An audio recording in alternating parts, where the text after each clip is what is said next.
இப்போ நம்ம தியானிக்க போகிறது சாபத்திலிருந்து விடுதலை பெறுவது எப்படி. உங்கள் சாபம் ஆசீர்வாதமாய் மாறும். இது ஆண்டவருடைய வாக்கு தத்தம். இந்த சாபத்தினால் உண்டாகிற விளைவுகள் என்னென்ன விதங்களில் சாபம் நம்மை தாக்கும் என்பதை கடந்த வாரங்களில் தொடர்ச்சியாக நாம் தியானித்தோம். சாபம் ஒன்று கர்த்தரிடத்திலிருந்து நம்மை உண்டாக்கின கடவுளிடத்திலிருந்து வரக்கூடிய சாபம். சில பாவங்கள் சாபத்தை கொண்டு வந்துவிடும். இரத்தம் சிந்துவது, மற்றவர்களை ஏமாற்றுவது, வஞ்சிப்பது, சமுதாயத்தை ஏமாற்றி வஞ்சிப்பது, துன்மார்க்கமான காரியங்கள் சாபத்தை கொண்டு வரும். சிலருடைய வாழ்க்கையில் பெற்றோர் செய்த பாவம் தொடர்ச்சியாக அது பரம்பரை சாபமாக தொடரும். 3-4 தலைமுறை வரைக்கும் சாபமாய் தொடரும். அதனால்தான் நிறைய குடும்பத்தில் இது சபிக்கப்பட்ட குடும்பம், இது சாபத்துக்குள்ளாக இருக்கிற குடும்பம்னு சொல்லுவாங்க. அந்த குடும்பத்தில் தொடர்ச்சியாக அந்த வியாதி இருக்குது. தொடர்ச்சியாக அவங்க குடும்பத்தில் ஒரு இழப்புகள், ஒரு ஆசீர்வாதமும் கிடையாது அப்படிலாம் சொல்லுவாங்க. அது பரம்பரையாய் தொடர்ந்து வரக்கூடிய சாபம். சில பாவங்கள் சாபமாக தொடர்ந்து வரும். அது கர்த்தரிடத்திலிருந்து வரக்கூடிய சாபம். சாபத்தில் சில காரியங்களை வேதத்தில் வாசித்தோம். கடந்த வாரத்தில் சொன்னேன், தாய் தகப்பனை கண்ணீர் வடிப்பது பிள்ளைகளுக்கு சாபமாகிவிடும். அதனால தான் அவனுடைய மனதை துக்கப்படுத்தக்கூடாது.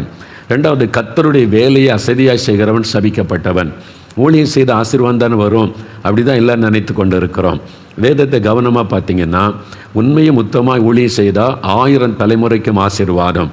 அதே சமயத்தில் கர்த்தருடைய வேலையை, ஊழியத்தை அசதியாய் செய்கிறவன், பணத்துக்காக, புகழுக்காக, பேருக்காக, சுயநலத்துக்காக ஊழியம் செய்தால் அது சாபத்தை கொண்டு வந்துவிடும். வசனமே சொல்லுகிறாரு, கர்த்தருடைய வேலையாய் அசதியாய் செய்கிறவன் சபிக்கப்பட்டவன் என்பதாக வசனம் தெளிவாய் சொல்லுகிறாரு. அதற்கு 1 சாமுவேல் 2 அதிகாரத்தில் 1 சாமுவேல் 2 அதிகாரம் நீங்கள் 29 வசனத்தில் வாசித்து பார்த்தீங்கன்னா, ஏலி என்ற ஆசாரியன், அவன்தான் சாமுவேலுடைய பிறப்பை குறித்து தீர்க்க தரிசனமாக அன்னாளுக்கு சொல்லி அனுப்புகிற ஒரு மனிதன். ஏலி ஒரு பெரிய ஆசாரியன், ஊழியக்காரன். ஆனால் அவனுடைய பிள்ளைகள் தேவாலயத்தில் தவறாக நடக்கிறாங்க. கர்த்தருடைய பலிகளை தவறாக பயன்படுத்துகிறாங்க. அங்கே வரக்கூடிய பெண்களோட தவறாக நடக்கிறாங்க. பெரிய பாதிப்பை சமுதாயத்தில் உண்டாக்கி கர்த்தருடைய நாமத்திற்கு இழுக்கை உண்டாக்கினாங்க. ஆண்டவர் கடிந்து கொண்ட போதும் ஏலி தன் பிள்ளைகளை கண்டிக்கவில்லை. சும்மா சொல்கிறார், அவ்வளோதான். கண்டித்து இது தேவனுடைய ஊழியத்தில் இது செய்ய முடியாது, நீ இதை ஏற்றுக்கொள்ள முடியாதுன்னு எதிர்த்து நிற்கலை. அதனால் ஆண்டவர் என்ன சொல்கிறார் பாருங்கள், நிறைய குடும்பத்துக்குடைய பிள்ளைகள், அந்த பாஸ்டர்மார்கள், போதகர்கள், என்னை போல சுவிசேஷகர்கள், ஊழியக்காரங்க யாராக இருந்தாலும் சரி, நீங்கள் அறிந்து கொள்ளணும், ஒன்று ஆசீர்வாதம் அல்லது சாபத்தை உங்களுடைய சந்ததிக்கு கொண்டு வந்து விடும். நீங்கள் பாருங்கள், ஆண்டவர் சொல்கிறார் 33-34 வசனம் 1 சாமுவேல் 2 அதிகாரத்தில் நான் வாசிக்கிறேன் பாருங்கள். இஸ்ரவேலுக்கு செய்யப்படும் சகல நன்மைக்கும் மாறாக என் வாசஸ்தலத்திலே உபத்திரவத்தை காண்பாய். ஒருபோதும் உன் வீட்டில் ஒரு கிழவனும் இருப்பதில்லை. அப்போ என்ன சொல்கிறார் ஆண்டவர், வாலிப வயசில் உன் சந்ததியில் எல்லாரும் மறிச்சிருவாங்க. இளம் வயது மரணம் மாதிரி நடந்து கொண்டே இருக்க குடும்பத்தில் அது சாபம். ஒரு ஊழியக்காரனுக்கு பாருங்கள், ஊழியம் செய்து சாபத்தை தேடி வைத்து விட்டான், சந்ததிக்கே சாபம். என் பலிபீடத்தில் சேவிக்க நான் உன் சந்ததியில் நிர்மூலமாகாதவர்களோ உன் கண்களை பூத்து போக பண்ணவும் உன் ஆத்மாவை வேதனைப்படுத்தவும் வைக்கப்படுவார்கள். உன் வம்சத்தில் உள்ள யாவரும் வால வயதிலே சாவார்கள். கர்த்தர் சொல்லுகிறார். இது கர்த்தருடைய வார்த்தை. ஊழியர்கள் சும்மா ஈஸியாக எடுக்காதுங்க. ஊழியத்தை நீங்கள் கவனமாக செய்யாவிட்டால் சாபமாகிவிடும். உம்முடைய நாமத்தினால பிசாசை துரத்தினோமே, உம்முடைய நாமத்தினால் அற்புதம் செய்தோமே, உம்முடைய நாமத்தில் தீர்க்கதரிசனம் உரைத்தோமே. மற்ற 7 அதிகாரம் 21 வசனம் இயேசு என்ன சொல்கிறார், உங்களை எனக்கு தெரியாது, நீங்கள் யாருன்னே எனக்கு தெரியாது அப்படின்னு ஆண்டவர் சொல்லுவதாக பார்க்கிறோம். எவ்வளோ பெரிய சாபம். அதனால் ஊழியம் செய்தால் அவரும் ஆசீர்வாதம் வரும்னு நினைக்காதுங்க.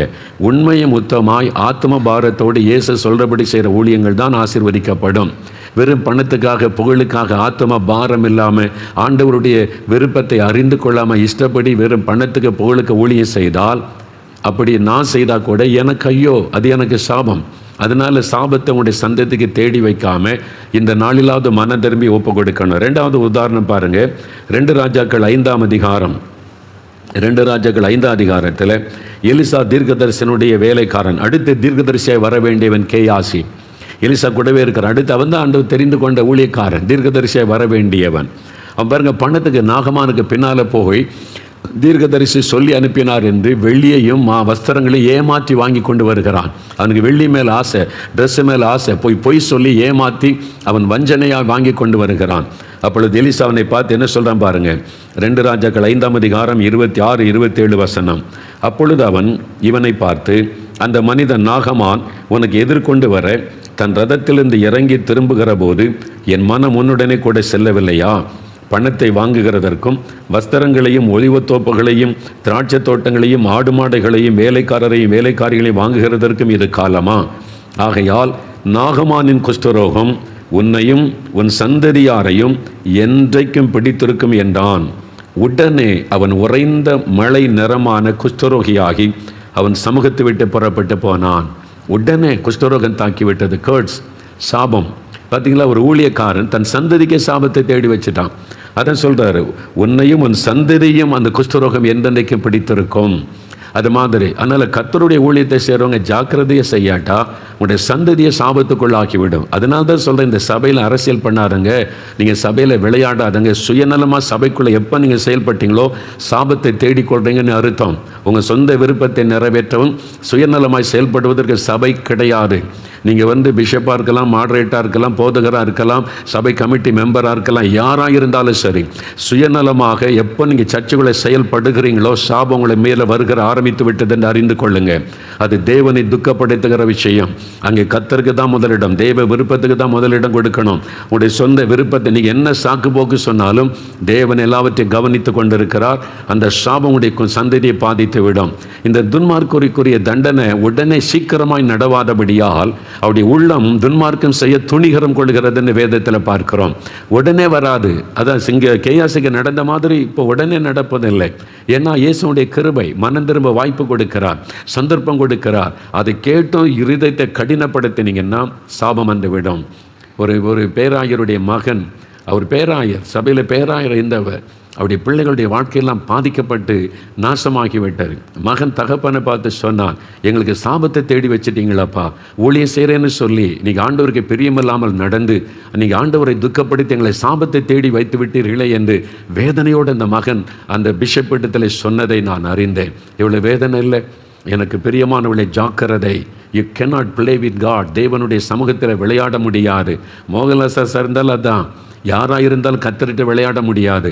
நான் சுயநலமாக சுய பெருமைக்காக என் இஷ்டப்படி நான் இப்படி தான் செய்வேன், நீ ஆண்டோடைய சித்தத்தை நாடாதபடி கத்தருடைய ராஜ்யத்தை கட்டுகிற இருதயமில்லாதபடி காணப்பட்டால் சாபம் என்று விடும். அதை நான் அறிந்திருக்கிறேன். வேதம் அதை சொல்லி எச்சரிக்கிறது. அதனால் ஊழியர்களுக்கும் அவருடைய சந்ததிக்கும் சாபம் தொடர்ந்து வந்துவிடும். அதில் பாதிக்கப்பட்ட பலரை நான் பார்த்திருக்கிறேன், அறிந்திருக்கிறேன். கவனம். இந்த சாபத்தினால் உண்டாகிற பாதிப்புகளை குறித்து உபாகமம் 28 அதிகாரம், நீ உபாகமம் 28 அதிகாரத்தை கவனமாக தியானிச்சிங்கன்னா இது சாபத்தினால் வந்ததா என்பதை நீங்கள் அறிந்து கொள்ள முடியும். உபாகமம் 28 அதிகாரம் 15ஆம் வசனம் முதல் வாசிக்கும் போது சாபத்தினுடைய விளைவுகள் அங்கே சொல்லப்பட்டிருக்கிறது. சில காரியத்தை மாத்திர சொல்கிறேன், நீங்கள் விளங்கிக் கொள்வீங்க. 20வது வசனம் பாருங்கள். உபாகமம் 28:20, 258வது பக்கம், பழைய ஏற்பாட்டில் ஆண்டவர் சொல்லுகிறார், என்னை விட்டு விலகி நீ செய்து வருகிற உன் துர்க்கிரியைகளின் நிமித்தம் சீக்கிரத்தில் கெட்டுப்போய் அழியும் மட்டும் நீ கையிட்டு செய்கிற எல்லாவற்றிலும் கர்த்தர் உனக்கு சாபத்தையும் சஞ்சலத்தையும் கேட்டையும் வர பண்ணுவார். நீ கையிட்டு செய்கிற எல்லாவற்றிலும் சமாதானமே இருக்காது. சஞ்சலம், குழப்பம், வேதனை இருந்துக்கிட்டே இருக்கும். கன்ஃபியூஷன் என்று சொல்லப்படுகிறார். அது இருந்து கொண்டே இருக்கும். 27-28 வசனம் பாருங்கள். நீ குணமாகாதபடி கர்த்தர் உன்னை எகிப்தின் எரிபந்தமான பருக்களுக்கும் மூல வியாதியினாலும் சொறியினாலும் சிறங்கினாலும் வாதிப்பார். அது ஒரு வாதை. அந்த வீட்டில் வந்திருக்குன்னு சொல்லுவாங்கல்ல, வாதை. ஆண்டவர் சொல்கிறாரு, நீ குணமாகாதபடி உன்னை எந்த மருந்து சுகமாக்க முடியாது, எந்த ஆஸ்பத்திரிக்கு போனாலும் சுகமாகாது. அது உன்னை வாதிக்கும். எரிபந்தமான பருக்கள், மூல வியாதி, சொறி, சிறங்கு, அதனால் கர்த்தர் உன்னை வாதிப்பார். சாபம் எப்படி பாதிப்பை உண்டாக்குது, இதனை யோசித்து கொள்ளணும். 29வது வசனம் பாருங்கள். உன் வழிகளில் ஒன்றும் உனக்கு வாய்க்காதே போகும். நீ என்ன செய்தாலும் வாய்க்காது. தோல்வி, தடைகள், ஏமாற்றம் ஒன்றும் வாய்க்காது. உதவி செய்வார் இல்லாமல் நீ எந்நாளும் ஒடுக்கப்படுகிறவனும் பறி கொடுக்கிறவனுமாயிருப்பாய். உனக்கு யாரும் உதவி செய்ய மாட்டாங்க. ஐயோ, யாருமே உதவி செய்ய மாட்டேங்கிறாங்களே, அப்படி கலங்குவே. எந்நாளும் ஒடுக்கப்பட்டும் பறி கொடுத்தவனாகவும் இருப்பாய். இதெல்லாம் பாருங்கள், சாபத்துக்கான அறிகுறிகள். நீங்கள் உபாகம் 28 அதிகாரம் ஒவ்வொரு வசனத்தை கவனமாக வாசிங்க. இன்னும் நிறைய காரியம் இருக்குது. நீங்கள் தான் வேதத்தை வாசித்து அறிந்து கொள்ளணும். அதில் எல்லாமே எதை எடுத்தாலும் சாபம்னு சொல்லிடக்கூடாது. நான் தான் உங்களுக்கு திரும்ப சொல்கிறேன். ஒரு வியாதி வந்துட்டால் உடனே சாபம், ஒரு நஷ்டம் வந்துட்டால் உடனே சாபம், அப்படியும் சொல்லக்கூடாது. அதாவது இயற்கைக்கு மேற்பட்ட விதத்தில் மீண்டும் தோல்வி, எதை எடுத்தாலும் தொடர்ந்து நஷ்டம், தொடர்ந்து இழப்புகள், தொடர்ந்து மரணங்கள், தொடர்ந்து விபத்துகள். ஆஸ்பத்திரிக்கு போகாதே நாள் இல்லை, சம்பாதிக்கிற பணம் ஆஸ்பத்திரிக்கு போய்கொண்டே இருக்கிறது. இது மாதிரி தொடர்ச்சியான மரணங்களும் பாதிப்புகளும் நஷ்டங்களும் இழப்புகளும் தடைகளும் அவமானங்களும் நிந்தைகளும் தொடர்ச்சியாக வந்து கொண்டே இருந்தால் அது சாபத்தினுடைய அறிகுறி. நீங்கள் அதை அறிந்து கொள்ளணும். என்னப்பா வாழ்க்கையில் ஒரு முன்னேற்றமே வர மாட்டேங்குது, ஒரு ஆசீர்வாதமே நமக்கு இல்லையே, ஒரு உயர்வையே பார்க்க முடியல, ஒரு 4 அடி ஏறினா 8 அடி சறுக்கு தானே காணப்படுகிறாரு, வாழ்க்கையை படி ஒரு கசப்பு, ஏன் வாழன்ற எண்ணம், இதெல்லாம் சாபத்தினுடைய அறிகுறிகள், சாபத்தினால் உண்டாகிற பாதிப்புகள்.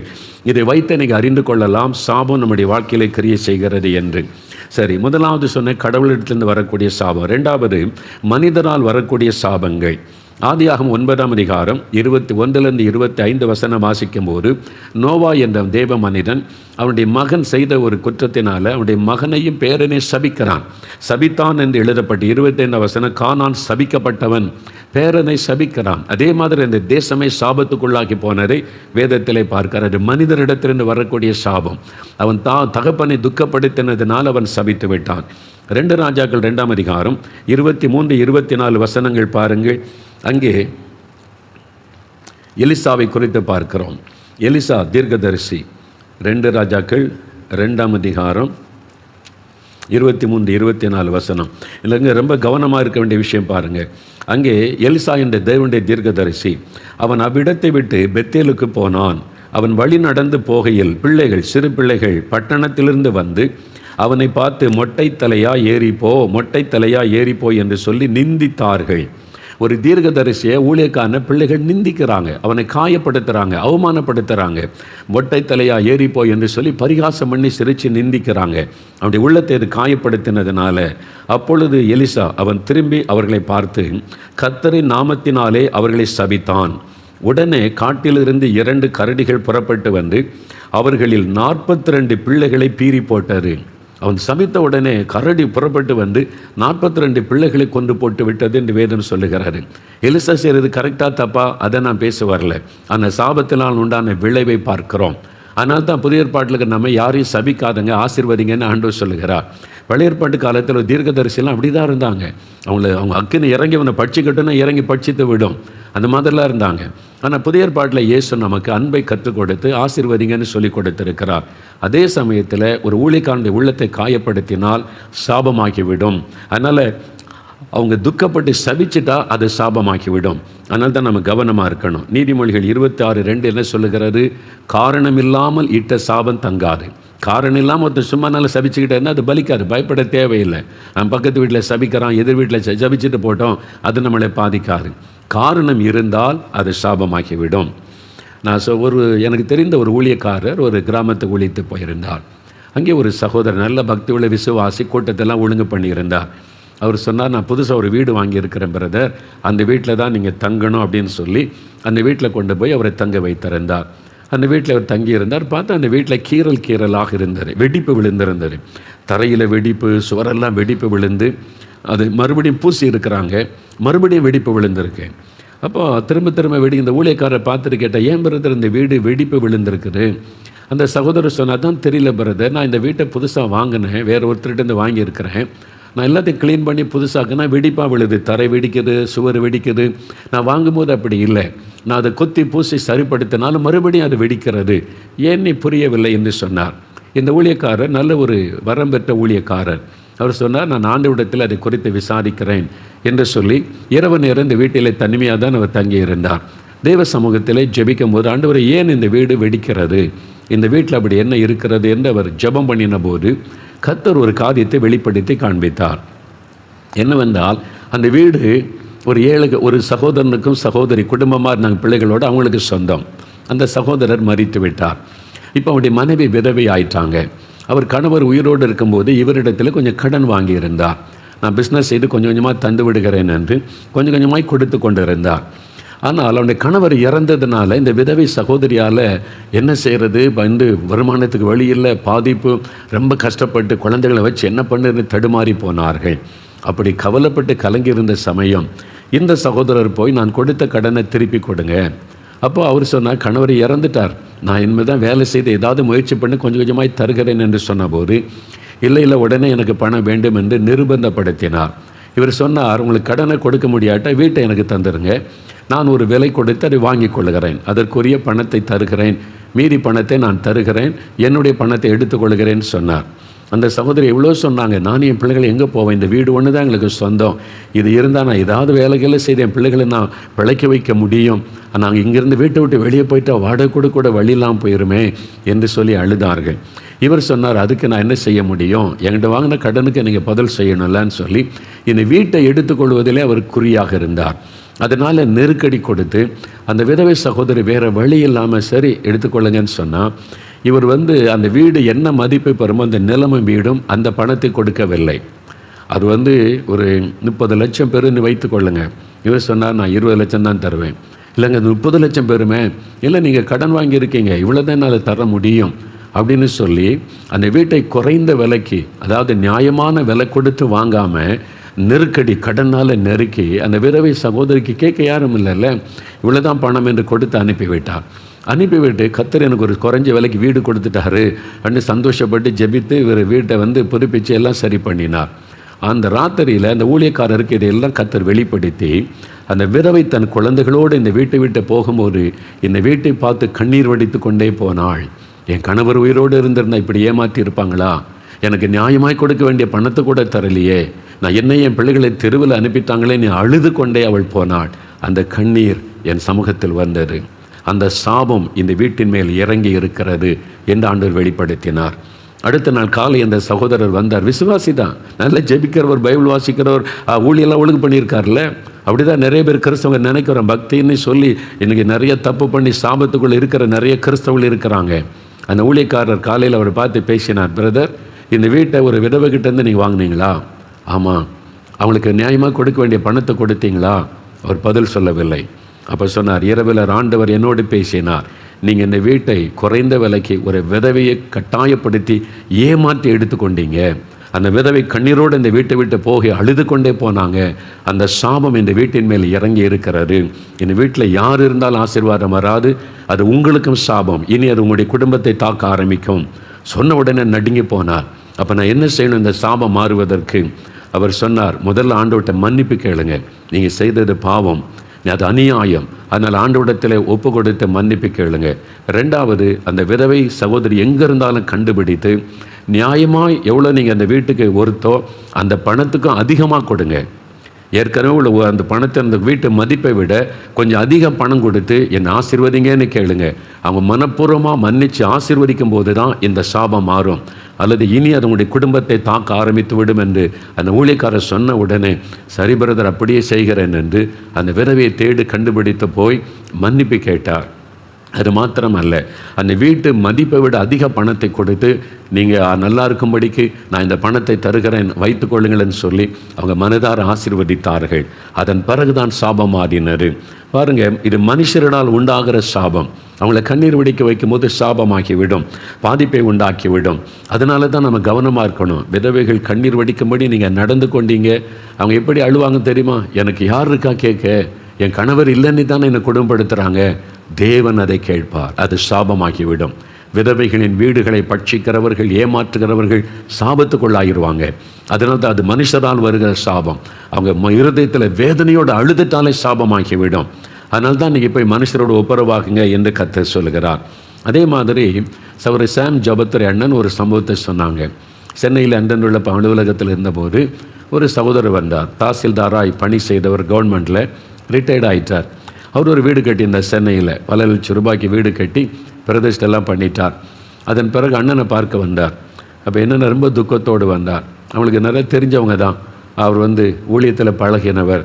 என்ன பிரதர்னு கேட்ட போது சொன்னார், பிரதர், நான் ஒரு வீடு கட்டினேன்ல, ஆமாம், பிரதிஷ்டெல்லாம் பண்ணிங்களே, அந்த வீட்டில், புது வீட்டில் என்னுடைய வாலிப மகள் தற்கொலை செய்து மறித்து விட்டாள். திடீரென்று ஒரு காரணம், எங்களுக்குள்ள சண்டையும் இல்லை, பாதிப்பும் இல்லை. திடீர்னு ஒரு நாள் காலையில் பார்த்தா அவள் தற்கொலை பண்ணி தூக்கலை தொங்கி மறித்து விட்டாள். இப்போ அந்த வீட்டில் எங்களால் தங்க முடியல, இருக்க முடியல, துக்கம், நிம்மதி இல்லை, குழப்பம். அதை நினச்சி ஒரு மரண வேதனை. ஒரு புது வீட்டுக்குள்ளே சந்தோஷமாகவே எங்களால் இருக்க முடியலை. அப்படியே ரொம்ப மனசோர்வு. அதான் அவங்கள பார்த்துட்டு ஜெபித்துட்டு போகலான்னு வந்தேன்னு சொன்னார்.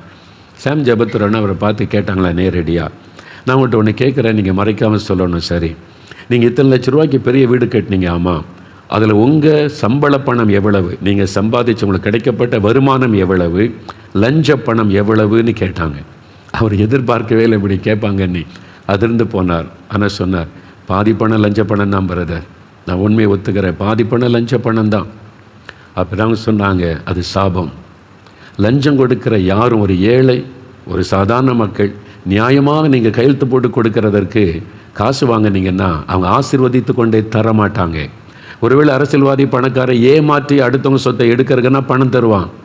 ஆனால் நியாயமான காரியத்துக்கு வரக்கூடிய ஏழை மக்கள்கிட்ட நீங்கள் காசு பிடுங்குறீங்கல்ல, அவன் சபித்து கொண்டே தான் கொடுப்பான். எனக்கு வர வேண்டிய ஆசீர்வாதத்தை கூட நீ திருடுறியே அப்படின்னு சொல்லி உள்ளத்தில் சபித்து கொண்டே வெளியில் சரி 700 தந்திரம் கையெழுத்து போட்டு தந்திரம் நீ வாங்கினாலும் உள்ளத்தில் அவன் சபித்து கொண்டே போவான். அந்த சாபம் உங்களை தாக்கும், உங்களுடைய குடும்பத்தை பாதிக்கும்.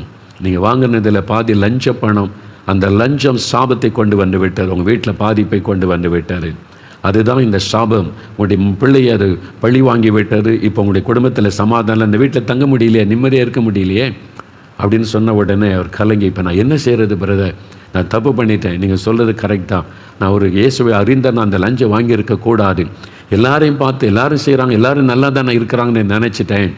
அந்த ஆண்டவர் இப்போ எனக்கு ஒரு பாடம் சொல்லி கொடுத்துட்டாரு, இப்போ நான் என்ன செய்யணும்னு கேட்டார். அதுக்கு ஒரு வழி தான் இருக்குது. என்னது? அந்த வீட்டை விற்றுருங்க. இப்போ லஞ்சம் வாங்கின ஆட்களை கண்டுபிடிச்சி உங்களால் திருப்பி கொடுக்க முடியாது, எங்கெங்கிருந்தால் வந்திருப்பாங்க, பலர்கிட்ட வாங்கிட்டீங்க. அதனால் பாதி பணம் லஞ்ச பணம், அந்த லஞ்ச வாங்கின பாதி பணத்தை ஏழைகளுக்கும் மற்றவங்களுக்கும் கொடுத்துருங்க. மீதி உள்ள பணத்தில் சின்னதாக ஒரு வீடு கட்டி நீங்கள் இருங்க, அது ஆசீர்வாதமாக இருக்கும், அங்கே நிம்மதியாக குடியிருக்கலாம். அதுதான் ஆலோசனை. சரி பிரதர்னு போனார்.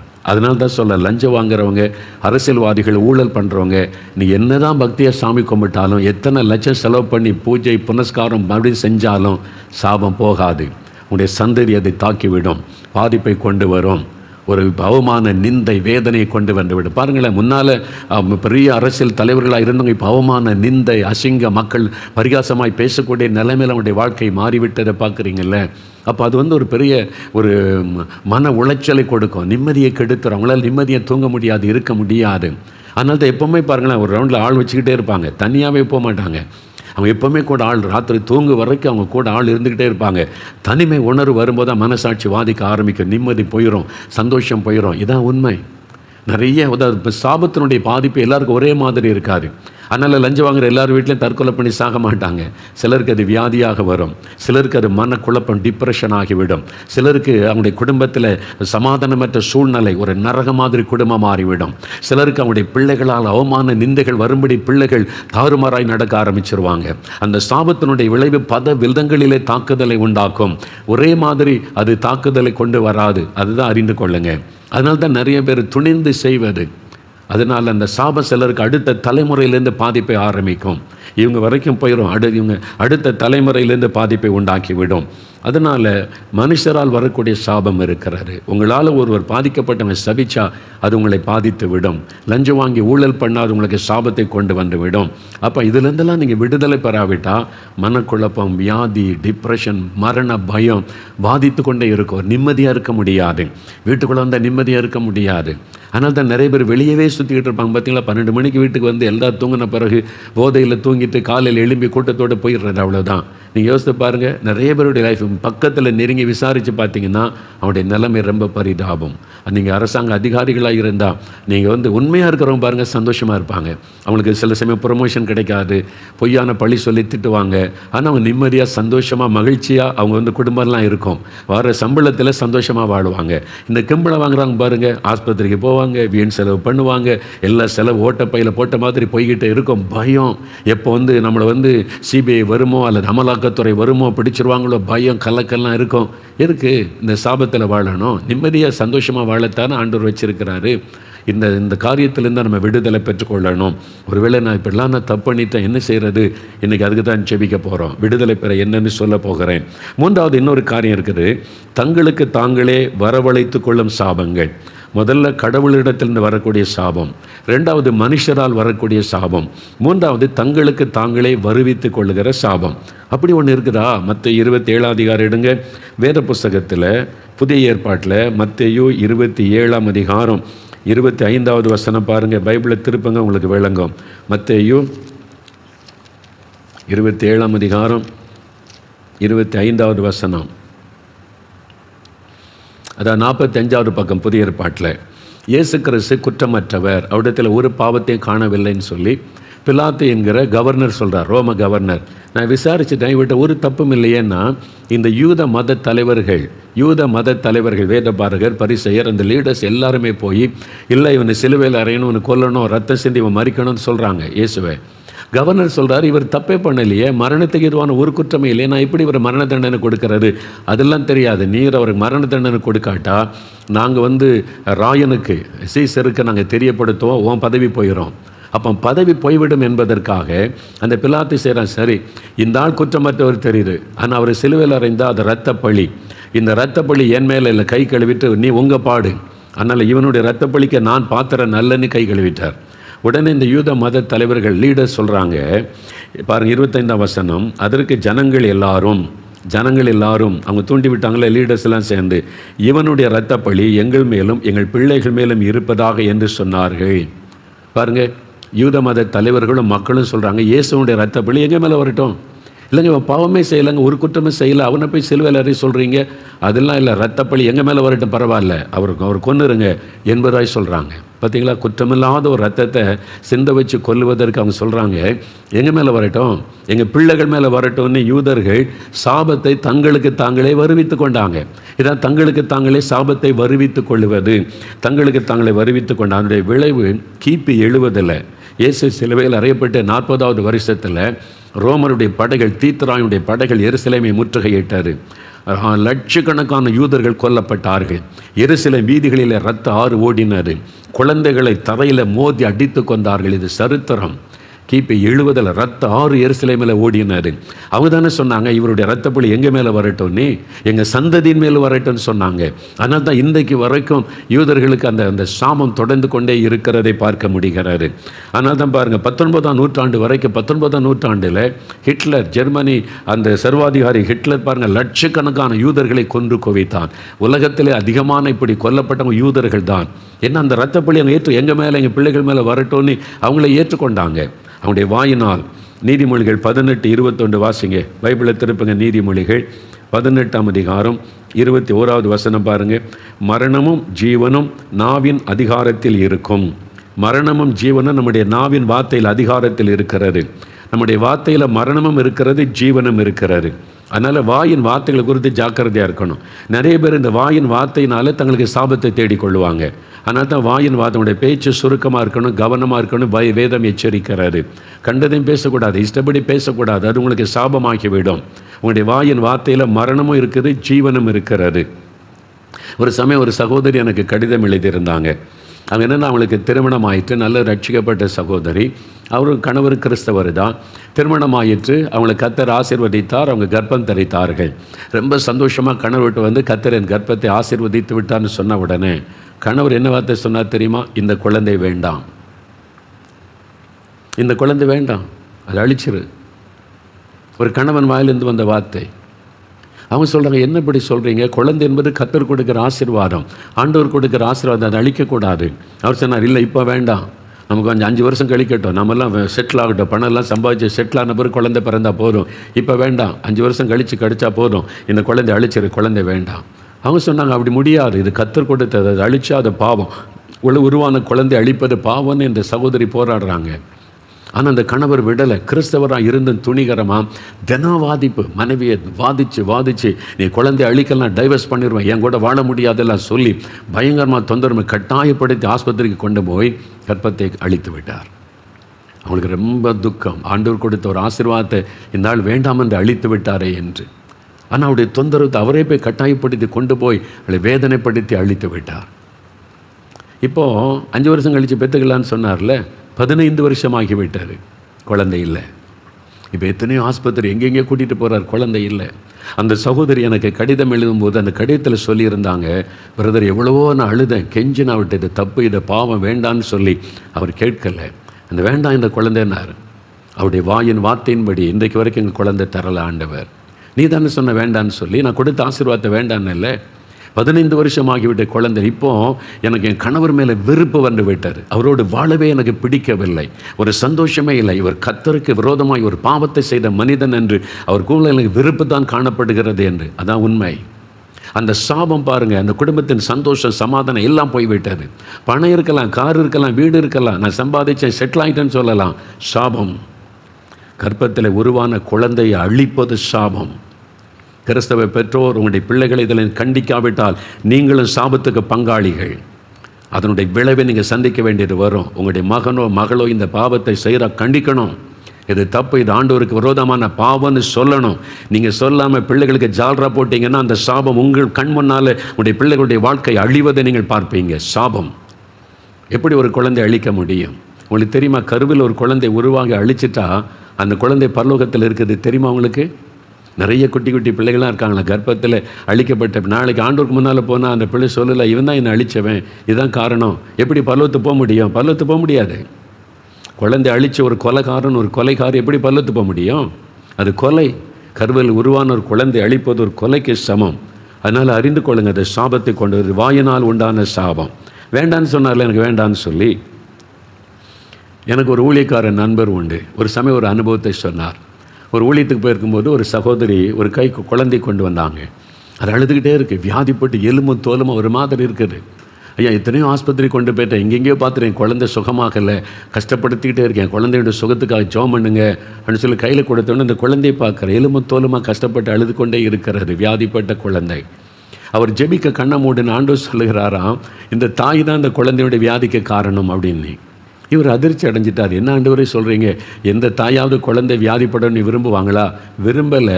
ஆனால் அவளுடைய வாயின் வார்த்தையினால் குழந்தை பாதிக்கப்பட்டார். எப்படி ஆண்டவரேன்னா, ஆண்டவர் விளக்கமாக சொன்னார். அந்த குழந்தை கர்ப்பத்தில் இருக்கும்போது, சில சமயம் குழந்தை கருவில் இருக்கும்போது அந்த தாய்மார்களுக்கு வாமிட் வரும்ல, சிலருக்கு சில மாதங்கள் வரைக்கும். சிலருக்கு தொடர்ச்சியாக வாமிட் ரொம்ப பாதிக்கப்பட்டுரும். இவங்களுக்கு இந்த வாமிட் எடுத்து ரொம்ப மனசு ஒன்றால் தானே, இந்த குழந்தை தண்ணி உருவானதுனால தானே. சிலர் கோபத்தில் முறுமுறுத்துருவாங்களே, அப்படி முறுமுறுத்து சனியனை ஒன்றால் நான் கஷ்டப்படுறேன் பாரு, அந்த மாதிரி ஏதோ ஒரு வார்த்தை சொல்லிட்டாங்க. அதை ஆண்டவர் வெளிப்படுத்தினார். எப்போ அந்த குழந்தைக்கு விரோதமாக அந்த தாய் ஒரு வார்த்தை சொன்னாங்களோ அது சாபமாக்கி விட்டார். அந்த குழந்தை பாதிக்கப்பட்டு விட்டார். ஆண்டவர் சொல்லி அவங்கள்ட்ட கேட்டாங்களா, இந்த குழந்தை கர்ப்பத்தில் இருக்கும்போது நீங்கள் அதிகமாக வாமிட் எடுத்தீங்களா? ஆமாம் பிரதர், ரொம்ப கஷ்டப்பட்டேன் நான், பல மாதம் கஷ்டம். சிலர் கொஞ்ச நாள் இருக்குனாங்க, நான் பல மாதம் கஷ்டம். சரி, அந்த கஷ்டத்தில் இப்படி சில வார்த்தைகளை சொல்லி கர்ப்பத்தில் இருக்கிற குழந்தைய நீங்கள் பேசுனீங்களா? அப்படி அதிர்ச்சியோடு பார்த்தாங்க. வேதனை தாங்க முடியாமல் சொல்லிட்டேன் பிரதர். அந்த சாபம் தான் உன் குழந்தையை தாக்கி இருக்கிறது. ஆனால் தான் எந்த ஆஸ்பத்திரிக்கு போனாலும் சுகமாக மாட்டேங்குது. இப்போ நீங்கள் மனம் திரும்பி நான் சொன்ன வார்த்தையை ஆண்டவரே மன்னியும்னு ஆண்டவர்கிட்ட மன்னிப்பு கேட்டு ஒப்புரவாகி நீங்கள் தான் அந்த விடுதலை பெற்றுக்கொள்ளணும். அப்போ தான் குழந்தைக்கு சுகம் உண்டாகும். ஆண்டவர் அவர் சொல்லி ஆலோசனை கொடுத்து ஜெபம் பண்ணி அனுப்பினாராம். அதனால் தான் பாருங்கள், நம்முடைய வாயின் வார்த்தைகளை குறித்து ஜாக்கிரதையாக இருக்கணும். வாயில் ஜீவனும் இருக்கிறது, மரணமும் இருக்கிறாரு. 1 ராஜாக்கள் 17ஆம் அதிகாரம் 12ஆம் வசனம் நீங்கள் வாசித்தீங்கன்னா, அங்கே எலியாவை ஆண்டவர் சாரிபாத் ஊருக்கு அனுப்புகிறார். ஒரு விதவை, அந்த விதவை வீட்டுக்கு அனுப்புகிறார். பஞ்ச காலம், நீ போய் அங்கே தங்கியிரு, அவங்க நீ உனக்கு சாப்பாடு தருவாங்க, உன்னை போஷிப்பாங்கன்னு சொல்லி எலியா போய் பேசுகிறார். நீ ஒரு விதவை, ஒரு பையன் இருக்கிறான், எனக்கு ஒரு முதல் ஆடை எனக்கு சுட்டு கொண்டு வான்னு சொன்னான். அவன் என்ன சொல்கிறாள்? 12ஆம் வசனத்தில் பாருங்கள், உம்முடைய தேவனாகிய கர்த்தருடைய ஜீவனை கொண்டு பானையில் ஒரு பிடி மாவும் கலசத்தில் கொஞ்சம் எண்ணெயுமே அல்லாமல் என்னிடத்தில் ஒரு அடையும் இல்லை. உம்முடைய தேவனாகிய கர்த்தருடைய ஜீவனை கொண்டு சொல்லுகிறேன், இதோ நானும் என் குமாரனும் சாப்பிட்டு செத்து போக அதை எனக்கும் அவனுக்கு ஆயத்தப்படுத்துவதற்கு 2 விறகு பொறிக்கினேன் என்றாள். நாங்கள் சாப்பிட்டு செத்து போகிறோம். அவள் வாயிலேருந்து என்ன வார்த்தை வருது பாருங்கள். கொஞ்சமாவு தான் இருக்குது, பஞ்சம், கொஞ்சம் எண்ணெய் தான் இருக்குது. தீர்க்கதரிசி கேட்குற, முதல் அடை எனக்கு சுட்டு கொண்டு வான்னு கேட்டால், நானும் என் பையனும் சாப்பிட்டு செத்து போகிறோம் அப்படின்னு சொல்லி விரக்தியாக சொல்லுகிறாள். அந்த மரணம் என்கிற வார்த்தை நாவில வந்ததில்லை, அந்த பிள்ளை செத்து போச்சு. கொஞ்ச நாளில் மகன் இறந்துட்டான். அப்படி வாயின் வார்த்தையின்படியே மரணம். அதனால தான் உங்களுடைய வாயில் ஜீவனும் இருக்கிறது, மரணமும் இருக்கிறது. பெற்றோர் உங்களுடைய பிள்ளைகளை சபிச்சிட்டிங்கன்னா அந்த பிள்ளைகள் பாதிக்கப்பட்டுருவாங்க. அதனால தான் பிள்ளைகளை நாயை பேயெல்லாம் திட்டக்கூடாது. நாயை பேயாக தான் அப்புறம் வளரும். உங்கள் வாயின் வார்த்தை வெடிப்பிள்ளை பாதிக்கப்படும். அப்படி சொல்லக்கூடாது. நீ முட்டாள், மக்கு, ஒன்றுக்கு உதவாதவன், இந்த வார்த்தை சொல்லக்கூடாது. அவனை பாரு, இவளை பாரு, அவங்களாம் எப்படி இருக்காங்க, நீ ஒன்றுக்கு உதவ மாட்டேன், மாடு மேய்க்கத்தில் ஆக்கி இந்த வார்த்தையெல்லாம் சொல்லக்கூடாது. ஆசீர்வாதமான வார்த்தை பேசுங்க. நீ நல்லா இருப்ப, இப்போ கொஞ்சமாக இருக்கு, நல்ல படி, நிறைய மார்க் எடுத்துருவ, நீ சாதிப்ப, நீ வெற்றி பெறுவ. ஆசீர்வாதமான வார்த்தை பேசணும். சாபமான வார்த்தை, தோல்வியான வார்த்தை, பிள்ளைகளுடைய உள்ளத்தை காயப்படுத்துகிற வார்த்தைகளை பேசக்கூடாது. நீ நாசமாக போயிடுவ, ஒன்றும் இல்லாமல் போயிடுவ, நீ பாரு, அப்படிலாம் வார்த்தைகளை பெற்றோர் பிள்ளைகளை பார்த்து சொல்லக்கூடாது. அந்த வாயின் வார்த்தையில் ஒரு வல்லமை இருக்கிறது, மரணமும் இருக்கிறது, ஜீவனும் இருக்கிறது. இப்படி தங்களுக்கு தாங்களே தங்கள் குடும்பத்திற்கு சாபத்தை உண்டாக்கி கொண்டவர்கள் கூட நிறைய பேர் இருக்கிறாங்க. அந்த குடும்பத்தில் தான் இருப்பாங்க. இந்த குடும்பம் விளங்குமா அப்படிம்பாங்க. இந்த மாதிரி இருக்குது, நீங்களே விளங்குமான்னு சொன்னால் அந்த குடும்பம் பாதிக்கப்பட்டு போயிடும். உங்கள் வாயின் வார்த்தையில் ஒரு வல்லமை இருக்கிறது என்பதை அறிந்து கொள்ளுங்கள். மரணமும் இருக்கிறது, ஜீவனும் இருக்கிறது. அதனால தான் தற்கொலை செய்ய போகிறேன், செத்து போகிறேன், இந்த வார்த்தை சொல்லக்கூடாது. யாராவது பிள்ளைகள் பேசினா உடனே கண்டித்து அதை வாபஸ் வாங்க வைக்கணும். அப்படி சொல்லாத, நீ வாழணும், ஆண்டவர் நல்லா வைப்பார்னு சொல்லு, அப்படி சொல்லணும். செத்து போகிறேன், தற்கொலை பண்ணி செத்துருவேன், இனிமேல் அவ்வளோதான். இந்த மாதிரி வார்த்தைகளை, அவிசுவாசமான வார்த்தைகளை வாயிலிருந்து வரக்கூடாது. அதில் மரணமும் இருக்கிறது, ஜீவனும் இருக்கிறது. நீ நல்லா இருப்ப, இன்றைக்கி கஷ்டப்படுறேன், நாளைக்கு ஆண்டவர் நல்லா வைப்பார், இதிலேருந்து வெளியே வருவேன், விசுவாசத்தோடு அப்படி சொல்லுங்கள். பாருங்கள், சிலர் எனக்கு காய்ச்சல் அடிக்கிற மாதிரி தெரியுதும்பாங்க. வாயில் ஏன் அப்படி எனக்கு காய்ச்சல் வர்ற மாதிரி இருக்குது, எனக்கு சொன்ன மாதிரியே வந்துடும். சிலருக்கு அப்படி தான், அவங்களுடைய வாயின் வார்த்தையினாலேயே வியாதியை வருவித்துக் கொள்வது. ஆமாம், எனக்கு இப்படி வந்துடும் போல் இருக்குது. நீங்கள் அப்படி நீங்களே கற்பனை பண்ணி சொல்லணும். உங்களுடைய வாயின் வார்த்தைகளை குறித்து ஜாக்கிரதையாக இருக்கணும்.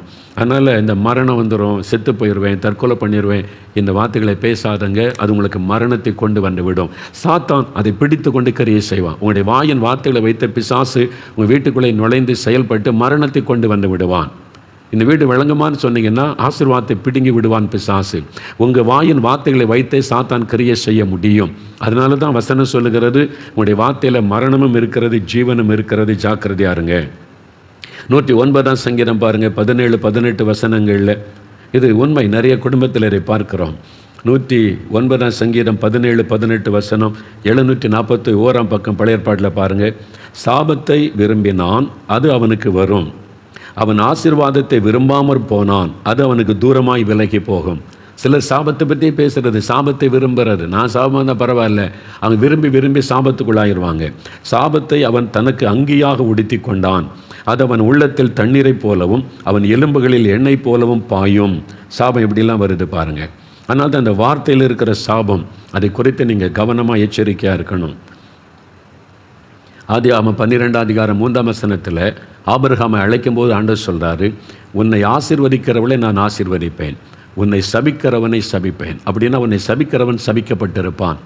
சிலரை தேவன் அழைக்கும் போது கர்த்தர் அவளோடு உடன்படிக்கை பண்ணியிருப்பார். ஊழியக்காரனாக, ஒரு விசுவாசியாக, தேவ பிள்ளையாக அழைத்து உடன்படிக்கை பண்ணியிருப்பார். அப்படிப்பட்டவங்களை நீங்கள் சபிச்சிங்க, அவங்க வேதனைப்படும்படி ஏதாவது செய்தீங்கன்னா அந்த சாபம் உங்கள் மேலே, உங்களுடைய குடும்பத்தின் மேலே வந்துடும். அதான் ஆண்டவர் சொல்கிறார், உன்னை சபிக்கிறவன் சபிக்கப்பட்டு போவான் என்று ஆண்டவர் சொல்கிறார். அதான் மிரியாம் செய்தார். மிரியாம் எண்ணாகமம் 12ஆம் அதிகாரம் 8ஆம் வசனத்தில் மோசைக்கு விரோதமாய், சொந்த சகோதரி மிரியாம், அவனு ஒரு தீர்க்கதரிசி, ஊழியக்காரி தான், மோசைக்கு விரோதமாக பேசுகிறாள். ஆண்டவர் சொல்கிறாரு, என் ஊழியக்காரனுக்கு விரோதமாய் பேச உனக்கு பயம் இல்லாமல் போனது என்ன? உனக்கு எப்படி தைரியம் வந்துச்சு இப்படி பேசுவதற்கு? உடனே சாபமாகி விட்டார். 10வது வசனம் சொல்லுகிறாரு, அவள் குஷ்டரோகி ஆனாள், சாபம் உடனே தாக்கி விட்டார். மோசே ஒன்றுமே பேசலை, இருதயத்தில் அவருக்கு வருத்தம், வேதனை. தேவன் அதை கண்டார். தேவனால் அழைக்கப்பட்ட அபிஷேகம் பெற்ற ஒரு ஊழியக்காரனை நீங்கள் துக்கப்படுத்தினீங்க, அது உங்களுக்கு சாபமாய் மாறிவிடும். உங்களுக்கு தெரியாது, ஆனால் அப்படி உள்ளம் துக்கப்பட்ட, ஒரு வார்த்தையும் பேச தேவையில்லை, அமைதியாக துக்கப்பட்டுட்டாலே உங்களுக்கு சாபமாய் மாறிவிடும். அதனால் பேசுகிற வார்த்தை குறித்து ஜாக்கிரதையாக இருங்க, கவனமாக இருங்க. அது சாபத்தை கொண்டு, அதனால தான் கர்த்தரை முறுமுறுப்பது சாபத்தை கொண்டு வந்துடும். ஆண்டவரை தேடி என்னத்தை கண்டோம், எது கண்டோம், அவ்வளோதான், அப்படிலாம் பேசக்கூடாது. உடைய வாயின் வார்த்தைகளுக்கு எச்சரிக்கையாக இருக்கணும். இது தங்களுக்கு தாங்களே வருவித்து கொள்ளுகிற ஒரு சாபம். சரி, இப்போது தேவனிடத்திலிருந்து சாபம், ஏதோ ஒரு பாவம் செய்துட்ட சாபம், என் முன்னோருடைய பாவத்தினால சாபம் தொடருது. நான் என்னை யாரும் சபிச்சிட்டாங்க, சிலர் என்னால் பாதிக்கப்பட்டு நான் சாபத்துக்குள்ளாயிட்டேன், என் வார்த்தையினாலே எனக்கு சாபம் ஆயிட்டு. இப்போ விடுதலை பெறுவது எப்படி? நான் சாபத்துக்குள்ளே இருக்குது தெரியுது, நான் தப்பு பண்ணிட்டேன், பாவம் செய்துட்டேன், முன்னோருடைய பாவம் சாபமாக தொடருது, அந்த பாதிப்பு வந்துக்கிட்டே இருக்குது. விடுதலை பெறுவது எப்படி? இப்போ இதான் முக்கியம், நல்லா கவனிங்க. சாபத்திலிருந்து விடுதலை பெறுவது எப்படி? கலாத்தியர் 3ஆம் அதிகாரம் 13ஆம் வசனம், எடுத்துக்கொள்ளுங்க. நான் உங்களுக்கு சொல்கிறேன். இப்போ தான் முக்கியமான நேரம், நல்ல கவனிங்க. ஏதோ ஒரு விதத்தில் சாபத்துக்குள் ஆயிட்டீங்க. சாபம் குடும்பத்தை தாக்கி இருக்குது. ஒரு ஆசீர்வாதமும் இல்லை, நன்மையும் இல்லை. சாபத்தினால் வந்த வியாதி தொடர்ந்துக்கிட்டே இருக்கு. சாபத்தினால் வந்த தரித்திரம் தொடருது, கடன் பிரச்சனை தொடருது, பயமும் கலக்கமும் ஒரு வெறுப்பும் கசப்பும் காணப்படுது. நிம்மதியே இல்லை, ஒரு ஆசீர்வாதம் வீட்டில் இல்லை. இப்போ இதிலிருந்து விடுதலை பெற்று ஆசீர்வாதமாக இருப்பது எப்படி? அதுதான் சொல்லித்தரேன் உங்களுக்கு. ஒரு 4 காரியம் நல்ல கவனமாக கேட்டு நம்ம ஜெபிக்க போகிறோம். நல்ல கவனிங்க. முதலாவது, விசுவாசிக்கணும். விசுவாசியுங்க. எதை விசுவாசிக்கணும்? இயேசு கிறிஸ்து எனக்காக சிலுவையில் சாபம் ஆனார், அவர் என் சாபத்தை மாற்ற வல்லமை உள்ளவர் என்று விசுவாசிக்கணும். கலாத்தியர் 3ஆம் அதிகாரம் 13ஆம் வசனம் வேத புஸ்தகத்தில் புதிய ஏற்பாட்டில் 259வது பக்கம் 3ஆம் அதிகாரம் 13ஆம் வசனம் பாருங்கள். மரத்திலே தூக்கப்பட்ட எவனும் சபிக்கப்பட்டவன் என்று எழுதியிருக்கிறபடி கிறிஸ்து நமக்காக சாபமாகி நியாயப்பிரமாணத்தின் சாபத்திற்கு நம்மை நீங்களாக்கி மீட்டு கொண்டார். கிறிஸ்து நமக்காக சிலுவையில் சாபமானார். இதுதான் நீங்கள் விசுவாசிக்கணும். இந்த சாபத்திலிருந்து விடுதலை பெற ஒரே வழி, பணம் கொடுத்தெல்லாம் சாபத்திலிருந்து விடுதலை பெற முடியாது. தான தர்மம் பண்ணிலாம் சாபத்திலிருந்து விடுதலை பெற முடியாது. சாபத்துக்கு நீ பரிகாரம், நீ பணம் செலவு பண்ணிலாம் நீங்கள் மாற முடியாது. உங்களுக்காக சிலுவையில் சாபமான ஒருவர் இருக்கிறார். அவரால் தான் உங்களுடைய சாபத்தை ஆசீர்வாதமாய் மாற்ற முடியும். சாபத்தினுடைய வல்லமையை முறிக்க முடியும். சாபத்திலிருந்து விடுதலை கொடுக்க முடியும். ஏன்? இயேசு சிலுவையிலே நமக்காக சாபம் ஆனார் என்று வேதம் சொல்லுகிறாரு. அதை நீங்கள் விசுவாசிக்கணும். அவ்வளோதான். எப்படி சொல்கிறீங்க அப்படின்னு கேட்டிங்கன்னா, மத்தேயு 27ஆம் அதிகாரம் 29-30 வசனங்களை நீங்கள் வாசிக்கும்போது, இயேசுவை சிலுவையில் அறையப்பதற்கு முன்பாக ரோம போர் சேவகர்கள் அவரை அடித்து காயப்படுத்தி சிறுமைப்படுத்தி வேதனைப்படுத்தி கொண்டிருந்தாங்க. வாரினால் அடித்து ரத்தம் சிந்தப்பட்டு கொண்டிருந்தது. அந்த சமயத்தில் 29-30 வசனம் பாருங்கள். முள்ளுகளால் ஒரு முடியை பின்னி இயேசுவின் சிரசின் மேல் வைத்து அவர் வலது கையில் ஒரு கோலை கொடுத்து இயேசுவுக்கு முன்பாக முழங்காற்படியிட்டு யூதருடைய ராஜாவே வாழ்க என்று அவரை பரியாசம் பண்ணினார்கள். 30வது வசனம். இயேசுவின் மேல் துப்பி அந்த கோலை எடுத்து அவர் சிரசில் அடித்தார்கள். முள்ளுகளினால் ஒரு முடியை பின்னி, இவர் ராஜான்னு சொல்கிறாங்களே மக்கள் எல்லாம், ராஜாவுக்கு கிரீடம் வைப்பன்னு முள்ளுகளால் ஒரு முடியை பின்னி தலையில் வச்சு கோலை வச்சு அடிக்கிறாங்க. அந்த முற்கள் தலையில் அப்படியே பதிகிறது. இஸ்ரவேல் தேசத்தில் பலவிதமான முற்கள் இருக்கிறது. அதில் ஒரு முள் பினா கிறிஸ்டி என்கிற முள்ளாம். அதை பற்றி சாம் ஜபத்துரன் புஸ்தகத்தில் எழுதியிருக்கிறாங்க. இந்த முள்ளுக்கு பேர் பினா கிறிஸ்டி அப்படின்னு பேராம். அந்த முள் பார்த்திங்கன்னா, நான் அங்கே போயிருக்கும்போது நான் பார்த்தேன். ஆணி மாதிரி இருக்குது அந்த முள். அப்படியே அவ்வளோ ஸ்ட்ராங். அது சாதாரணமாக உடையாத முள், அப்படி ஸ்ட்ராங் ஆணி மாதிரி இருக்குது. அந்த முள்ளை தலையில் வச்சு, அந்த முள்முடியை வச்சு கோலினால் அடித்தா அந்த முற்கள் அப்படியே தலைக்குள்ளே பதிந்து முகமெல்லாம், இயேசுடைய முகமெல்லாம் ரத்தம் அடிக்கிறது. அது மாத்திரம் இல்லை, அந்த முற்கள் விஷத்தன்மை உள்ளது. நம்ம ஊரில் கூட எங்கள் கிராமத்தில் நிறைய உடமுள்ளுன்னு சொல்லுவாங்க. உடமுள் அது சாதாரணமாக இருக்கான், குத்துனா கூட ஒடிஞ்சிடும். அதை எடுத்து போட்டு அது நம்ம ஊக்க வச்சு எடுத்துருவோம் அந்த முள்ளை. ஆனால் காரமுள்ளுன்னு ஒரு முள் இருக்குது. அது பேர் காரமுள்ளுன்னு சொல்லுவாங்க. அது யானி மாதிரி இருக்கும். அது குத்திச்சுன்னு வைங்களேன், விஷம் ஏறின மாதிரி இருக்கும். உடம்பில் அவ்வளோ வலி இருக்கும். அந்த விஷயத்தை முறிக்க நான் சின்ன பையனாக இருக்கும்போதெல்லாம் எங்கள் பாட்டி இந்த முள்ளை எடுத்துட்டு எண்ணெயை காய்ச்சி அந்த காயத்தில் ஊற்றுவாங்க. எதுக்குன்னா விஷத்தை முறிக்கணும், இல்லைன்னா அந்த விஷம் உங்களுடைய காலில் இருக்கும் என்று. அந்த முள்ளில் கூட விஷம் இருக்கிறது. கிராமத்தில் உள்ளவங்களுக்கு அது தெரியும். நான் அதை பார்த்துருக்கேன், சின்ன வயசில் அனுபவிச்சிருக்கிறேன். இப்போ இயேசுடைய தலையிலே முள், அது விஷத்தன்மை உள்ள முள். அந்த குத்தி அந்த முட்கள் உள்ள பதிந்து முகமெல்லாம் ரத்தம் தலையிலிருந்து வடிகிறது. அந்த விஷம் அவருடைய உடம்பெல்லாம் பரவி அவருடைய உடல் முழுவதையும் வேதனைப்படுத்துகிறது. சாபம் அப்படித்தான். ஒரு விஷம் போல பரவிடும் நம்முடைய உடம்பில், நம்முடைய குடும்பத்துக்குள்ளே, நம்முடைய வாழ்க்கையில் அப்படியே ஒரு விஷம் போல பரவி அழித்து விடக்கூடியது இந்த சாபம். அப்போ அந்த சாபம், இந்த மக்கள் மேலே இருக்கிற சாபம் என் மேலே வரட்டும். நான் சிருஷ்டித்த மக்கள் சாத்தான் பாவத்துக்குள்ளாக்கி சாபத்தை கொண்டு வந்துட்டான். என் ஜனத்தை சாபத்திலிருந்து நான் விடுதலையாக்கணுமே. இந்த சாபம் என் மேலே வரட்டும், என் தலையில் ஏற்றுக்கொள்கிறேன் என்று முழு உலக மக்களின் சாபங்களை தன்மேலே இயேசு ஏற்றுக்கொண்டு சிலுவையிலே சாபமானார் என்று வசனம் சொல்லுகிறாரு. முற்கள் சாபத்தை குறிக்குன்னு சொன்னேன்ல. ஆதியாகமம் 3ஆம் அதிகாரம் 17-18 வசனத்தில் ஆண்டவர் முதலாவது இந்த உலகத்தை உண்டாக்கும் போது முற்களை உண்டாக்கவே இல்லை. பழ வர்க்கங்கள், பூக்கள், மலர்கள், மனிதனுக்கு ஆசீர்வாதமான மூலிகைகளை உண்டாக்கினான்னு பைபிளில் இருக்குது. முற்கள் உண்டாக்கப்படலை. மனிதன் பாவம் செய்து சாத்தான் சாபத்தை பூமியிலே கொண்டு வந்தபோது பூமி சபிக்கப்பட்டது. அப்போ தான் பூமியில் முற்கள் முளைக்க ஆரம்பித்தது என்று வேதம் சொல்லுகிறது. அப்போ முற்கள் சாபத்தை குறிக்கும். நிறைய முள்ளு மரம் இருக்குன்னு வைங்களேன், அந்த பகுதியை ஸ்தாபிக்கப்பட்டதாக இருக்கும் பாருங்கள், வறட்சி ஆயிரும். நீங்களே பாருங்களேன், அது மாதிரி முள் மரமே இல்லாத இடம் பார்த்திங்கன்னா செழிப்பாக இருக்கும். அது சாபத்தை குறிக்க. சில தேசத்தில் முள் மரமே இருக்கிறது இல்லை. நம்ம நாட்டில் சில பகுதிகளில் நிறைய முள் மரங்கள், அந்த இடம்லாம் வறட்சியாக இருப்பதை நீங்கள் பார்ப்பீங்க. அது சாபத்தை குறிக்கிற ஒரு காரியம். ஆனால் எந்த சாபத்தையும் மாற்ற இயேசுவால் முடியும். அது உங்கள் பாவத்தினால் உண்டான சாபமாக இருக்கலாம், உங்களுடைய பரம்பரையாய் முன்னோருடைய சாபம், ஜெனரேஷன் கர்ட்ஸ், பரம்பரையாய் தொடர்ந்து வருகிற சாபமாக இருக்கலாம், ஒரு மனிதர் உங்களை சபித்ததினால் உண்டான சாபமாக இருக்கலாம், உங்களுக்கு நீங்களே அறியாமையினாலே வருவித்து கொண்ட சாபமாக இருக்கலாம். எந்த சாபத்தையும் முறித்து அதை மாற்றக்கூடிய வல்லமை இயேசுவின் இரத்தத்திற்கு உண்டு. அவர் அதற்காக தான் சிலுவையில் சாபம் ஆனார். இதை நீங்கள் விசுவாசிக்கணும். எனக்காக இயேசு சிலுவையில் சாபம் ஆனார், அவர் எனக்கு அந்த சாபத்திலிருந்து விடுதலை தருவார் என்று முதலாவது விசுவாசித்தீங்கன்னா இன்றைக்கு உங்களுடைய சாபத்திலிருந்து விடுதலை பெற்றுக்கொள்ள முடியும். உபாகமம் 23:5 ஆண்டவர் சொல்லுகிறார், உங்கள் சாபத்தை அவர் ஆசீர்வாதமாய் மாற்றுகிறவர். அவர் சாபத்தை முறிக்கிறவர் மாத்திரமல்ல, அந்த சாபத்தை அவர் ஆசீர்வாதமாய் மாற்றுகிறவர். இன்றையிலிருந்து சாபம் உங்களுடைய வாழ்க்கையில் ஆசீர்வாதமாய் மாறும். இனி ஆசீர்வாதத்தை காண்பீங்க. அதுக்கு தான் ஆண்டவர் உங்களோடு பேசுகிறார். சாபத்தில் வந்த வியாதிகள் மறையும், சாபத்தில் வந்த வறுமைகள் நீங்கும், சாபத்தில் வந்த தோல்விகள், ஏமாற்றங்கள், தடைகள் எல்லாம் நீங்கி இனி ஒரு சந்தோஷம், மனமகிழ்ச்சி, ஆசீர்வாதம், செழிப்பு, நன்மை உண்டாகும். அது இயேசு கிறிஸ்துவின் இரத்தத்தின் வல்லமையினால் தான் தர முடியும். அதுக்கு தான் அவர் சிலுவையில் ரத்தம் சிந்தினார். அதை விசுவாசிங்க. ரெண்டாவது, நீங்கள் விசுவாசிக்கிறீங்க, அதே சமயத்தில் மனம் திரும்பணும். எதனால் இந்த சாபம் வந்தது? உங்களுடைய பாவத்தினால் அந்த சாபம் வந்தால் பாவத்தை விட்டு மனம் திரும்பணும். ஆண்டவரே, என் பாவத்தை மன்னிச்சிருங்க, நான் இந்த பாவத்தை செய்துட்டேன், சமுதாயத்துக்கு தீங்கு விளைவிச்சிட்டேன், நான் கலப்படம் பண்ணி பணம் சம்பாதிச்சிட்டேன், கள்ளத்தனமாக பணம் சம்பாதித்து சமுதாயத்தை பாதித்து உண்டாக்கிட்டேன், இவங்களை ஏமாற்றிட்டேன், அவங்களை ஏமாற்றிட்டேன், என்னை மன்னிங்கன்னு அந்த பாவத்தை விட்டு மனம் திரும்பணும். பாவத்தை அறிக்கை செய்ய விட்டு விடணும். அது மாத்திரல்ல, சில காரியத்தை சரிப்படுத்த வேண்டியது அவசியம். லூக்கா 19:8-9 வாசித்தீங்கன்னா, சகையு என்ற மனிதனை குறித்து வாசிக்கிறோம்.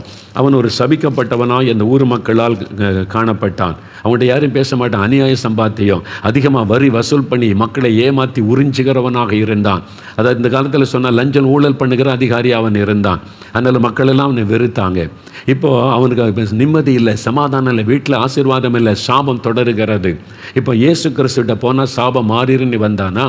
இப்போ அவன் என்ன சொல்லுகிறான்? சகையன் என்று இயேசுவை நோக்கி, ஆண்டவரே, என் ஆஸ்திகளில் பாதியை நான் ஏழைகளுக்கு கொடுக்கிறேன். நான் ஒருவனிடத்தில் எதையாகிலும் அநியாயமாய் வாங்கினது உண்டானால் 4 திரும்ப செலுத்துவேன். யார்ட்டையாவது ஏமாற்றி அநியாயமாக வாங்கியிருந்தால் 4 மடங்காக திரும்ப கொடுக்குறேன். 1000 ரூபாய் ஏமாற்றி இருந்தால் 4000 ரூபாயை திருப்பி தருகிறேன். பார்த்தீங்களா? அப்படி சொல்லுகிறான். அந்த சாபம் மாறுவதற்கு அவன் சில காரியங்களை சரிப்படுத்துகிறான். அநியாயமாக சம்பாதிச்சிருந்தால் அந்த பணம் வீட்டில் இருக்க வரைக்கும் சாபம் போகாது, அதை சரிப்படுத்தணும். அடுத்தவங்க பொருள் உங்கள் வீட்டில் இருந்தால் அந்த சாபம் போகாது, கிளியர் பண்ணணும். உங்கள் மூலமாக யாராவது பாதிக்கப்பட்டிருந்தால் அவங்களோட ஒப்புரவாகி சரிப்படுத்தி கொள்ளணும், மன்னிச்சிடணும், மன்னிப்பை பெற்றுக்கொள்ளணும். இதெல்லாம் செய்யும்போது தான் சாபத்திலிருந்து விடுதலை உண்டாகும். சரிப்படுத்தி கொள்ளணும். ஸ்மித் விக்கில்ஸ் என்ற தேவ மனிதர் கடந்த நூற்றாண்டில் இங்கிலாந்து தேசத்தில் தேவனால் வல்லமையாய் பயன்படுத்தப்பட்டவர், விசுவாச அப்போஸ்தலன் என்று அழைக்கப்பட்டவர். கர்த்தர் கொண்டு பலத்த அற்புதங்களை செய்தார். ஒரு சமயம் ஒரு கூட்டத்தில் பிரசங்கம் முடித்து ஜெபிக்க அநேகர் வரிசையாக வரும்போது ஒருவருக்காய் ஜெபம் பண்ணினார். அவர் கரமைத்து ஜெபிக்கும் போது பலத்த அற்புதம் நடக்கும். ஒரு மனிதர் வந்தார், எனக்கு இப்படி ஒரு வியாதி, டாக்டர்ஸ்கிட்ட போனால் என்னென்னவோ மருந்துகள், என்னென்னவோ ட்ரீட்மெண்ட் எல்லாம் எடுத்து பார்த்துட்டு சுகமே ஆக மாட்டேங்குது, என்ன பண்ணன்னு தெரியலன்னு டாக்டர்ஸ் சொல்கிறாங்க, ஆனால் நான் பாதிக்கப்பட்டு கொண்டிருக்கிறேன், எனக்காக ஜெபம் பண்ணுங்கன்னு சொன்னார். இந்த ஸ்மித் விக்கில்ஸ் சொன்ன தேவ மனிதர் அவருக்காக ஜெபிக்க கண்ணை மூடின போது திடீர்னு ஆண்டவர் ஒரு காட்சியை காண்பித்தார். உடனே கண்ணை திறந்து அவரை பார்த்து கேட்டார், 10,000 பவுண்டு என்று ஆண்டவர், இங்கிலாந்தில் பவுண்டு, அதான் அவருடைய மணி பேர், நம்ம ரூபாய்ன்றல பவுண்டு, 10,000 பவுண்டுன்னு என் கண் முன்னால் தேவன் ஒரு காட்சியை காண்பிக்கிறார். 10,000 பவுண்டுக்கும் உனக்கும் என்ன சம்பந்தம்? இதில் ஏதோ ஒரு காரியம் இருக்கும், வியாதிக்கும் அதுக்கு சம்பந்தம் இருக்கிறது. 10,000 பவுண்டுன்னு எனக்கு ஆண்டவர் காண்பிக்கிறார், என்ன விஷயம் என்று கேட்டார். அவர் நடுங்கி போனார். அவர் சொன்னார், ஐயா, என் சகோதரன் நானும் சேர்ந்து தான் பிஸ்னஸ் பண்ணோம், சேர்ந்து தான் சம்பாதிச்சோம். என் சகோதரன் சமீபத்தில் மரித்து விட்டான். அவன் மரித்ததுனால சொத்தெல்லாம் பகிர்ந்து என் சகோதரனுடைய மனைவி பிள்ளைகளுக்கு வீடு நிலங்கள் சிலதெல்லாம் கொடுத்தேன். ஆனால் பேங்கில் 20,000 பவுண்டு இருக்கிறது. அதில் 10,000 பவுண்டு என் சகோதரன் மனைவிக்கு தான் போனேன், அந்த விதவைக்கு. நான் சொல்லிட்டேன், உங்களுக்கு வீடு தந்திருக்கேன், நிலம் தந்திருக்கிறேன், பணம் தரமாட்டேன்னு சொல்லிட்டேன். அப்போ நியாயமாக அந்த விதவைக்கு கொடுக்க வேண்டிய 10,000 பவுண்டை தரமாட்டேன்னு ஏமாற்றிட்டார். அதை தாண்டர் காமிச்சு அதைத்தான் காமிச்சிருக்கிறாரோ. அதுதான், நீ ஒருத்தரை ஏமாற்றி பணம் எடுத்திருக்கிறல்ல, ஒரு விதவை ஏமாற்றி இருக்கல, உன் சொந்த சகோதரனை ஏமாற்றி வஞ்சித்திருக்கிறல்ல, அதான் இந்த வியாதி. சாபம் வந்து விட்டது. உன்னை யாரும் காப்பாற்ற முடியாது, எந்த ஆஸ்பத்திரியும் காப்பாற்ற முடியாது. ஒரே வழி, அந்த $10,000 கொண்டு போய் என் சகோதரன் மனைவிகிட்ட கொடுத்து என்னை மன்னிச்சிரு, ஆசீர்வதின்னு கேளு. அப்போ தான் உனக்கு வியாதி மாறும். அதான் ரிசல்ட்டு. இதை சரிப்படுத்தணும். பார்த்தீங்களா, நிறைய பேர் நினைக்கிற எல்லா பாவமும் செஞ்சுட்டு ஏசிட்டு வந்து மன்னிச்சிருங்கன்னு கேட்டால் மன்னிச்சிருவார், பல்லத்து போலன்னு நினைக்கிறாங்க. போக முடியாது ஐயா. சகையு பாருங்க, ஆஸ்திகளில் பாதி ஏழைகளுக்கு கொடுக்கிறார், அநியாயமை வாங்கினதை 4 மடங்காக திருப்பி கொடுக்கிறார். ஏசன்னான்னு ஒரு பாஸ்டர் ஆந்திராவில் எனக்கு நல்ல நண்பர், இப்போ அவர் தேவனுடைய ராஜ்யத்தில் இருக்கு. ஒரு சமயம் ஒரு நடந்த சம்பவத்தை எனக்கு சொன்னார். அவங்க சபை விசுவாசி, வட இந்தியாவில் இருந்தாங்க, இப்போ இந்தியாவுக்கு வந்துட்டு இவங்க சபைக்கு தான் வருவாங்க. அப்படி மனைவி வியாதிப்பட்டு மரணப்படுக்கையில் ஆயிட்டாங்க. இவர் நல்ல விசுவாசி, சபையிலெல்லாம் ஜெபிச்சாங்க. ஒரு நாள் சொன்னார், பாஸ்டர் எங்கள் வீட்டில் வந்து மனைவிக்கு ஜெபம் பண்ணுங்க சொன்னோன்னே சரி என்று இவர் போனார். அப்படி மனைவி மரணப்படுக்கையில் இருக்கிறாங்க. எவ்வளவோ ஜெபம் பண்ணியாச்சு, சுகம் இல்லை. ஆஸ்பத்திரிக்கு போயாச்சு, சுகம் இல்லை. மரணக்கட்டு, எழும முடியல, அவ்வளோதான். உடனே ஜெபம் பண்ணுங்க பாஸ்டர்னு இவர் போய் படுக்க பக்கத்தில் நின்று கண்ணை மூடி இயேசுவேன்னு சொன்னார். அவர் கண் முன்னாலே தேவன் ஒரு காட்சியை காண்பித்தாராம். என்னடா இப்படி ஒரு காட்சி வருதுன்னு அவரால் நம்ப முடியல, சொல்லாமல் திரும்ப திரும்ப அந்த காட்சி வருது. என்னன்னு கேட்டால், சப்பாத்தி சுடுற கல் இருக்குல்ல, சப்பாத்தி சுடுவாங்க. அது நார்த் இந்தியாவில் அங்கே மெயின் உணவுன்றதுனால நல்ல விதவிதமான சப்பாத்தி சுடுற கற்கள் இருக்கும். அந்த பாத்திரம், அந்த தோசைக்கல் மாதிரி சப்பாத்தி கல், அது வந்து அப்படியே ஆடுதான் அவர் கண் முன்னால். இவர் கண்ணை மூடி இவங்களோட சுகத்துக்கு ஜெபிச்சா சப்பாத்தி கல் வந்து ஆடுதான். இவருக்கு புரியல, இது எதுக்கு நமக்கு தெரியுது. 2-3 முறை ஜெபிச்சா 2-3 முறையும் அதே மாதிரி. உடனே இவர் என்ன பண்ணார், கணவர் பார்த்து, ஆண்டவர் வந்து சப்பாத்தி கல்லை காமிக்கிறாரு, அதுக்கும் உங்களுக்கு என்ன சம்பந்தம் அப்படின்னு கேட்டார். அந்த கணவர் சொன்னார், இது தானே என் மனைவிட்ட சொல்லி கேட்கலையே. இவருக்கு அதிர்ச்சி, என்னது சப்பாத்தி கல்லுக்கு இந்த அம்மா வியாதிப்பட்டதுக்கு என்னங்க சம்பந்தம் இருக்குது. கணவர் சொன்னார், வட இந்தியாவில் நாங்கள் இருந்தோம்ல, அப்போ எங்கள் பக்கத்து வீட்டில் ஒரு நார்த் இந்தியன் ஃபேமிலி இருந்தாங்க. அவங்க தினம் சப்பாத்தி சுடுவாங்க, மெயின் உணவு அவங்களுக்கு அதானே.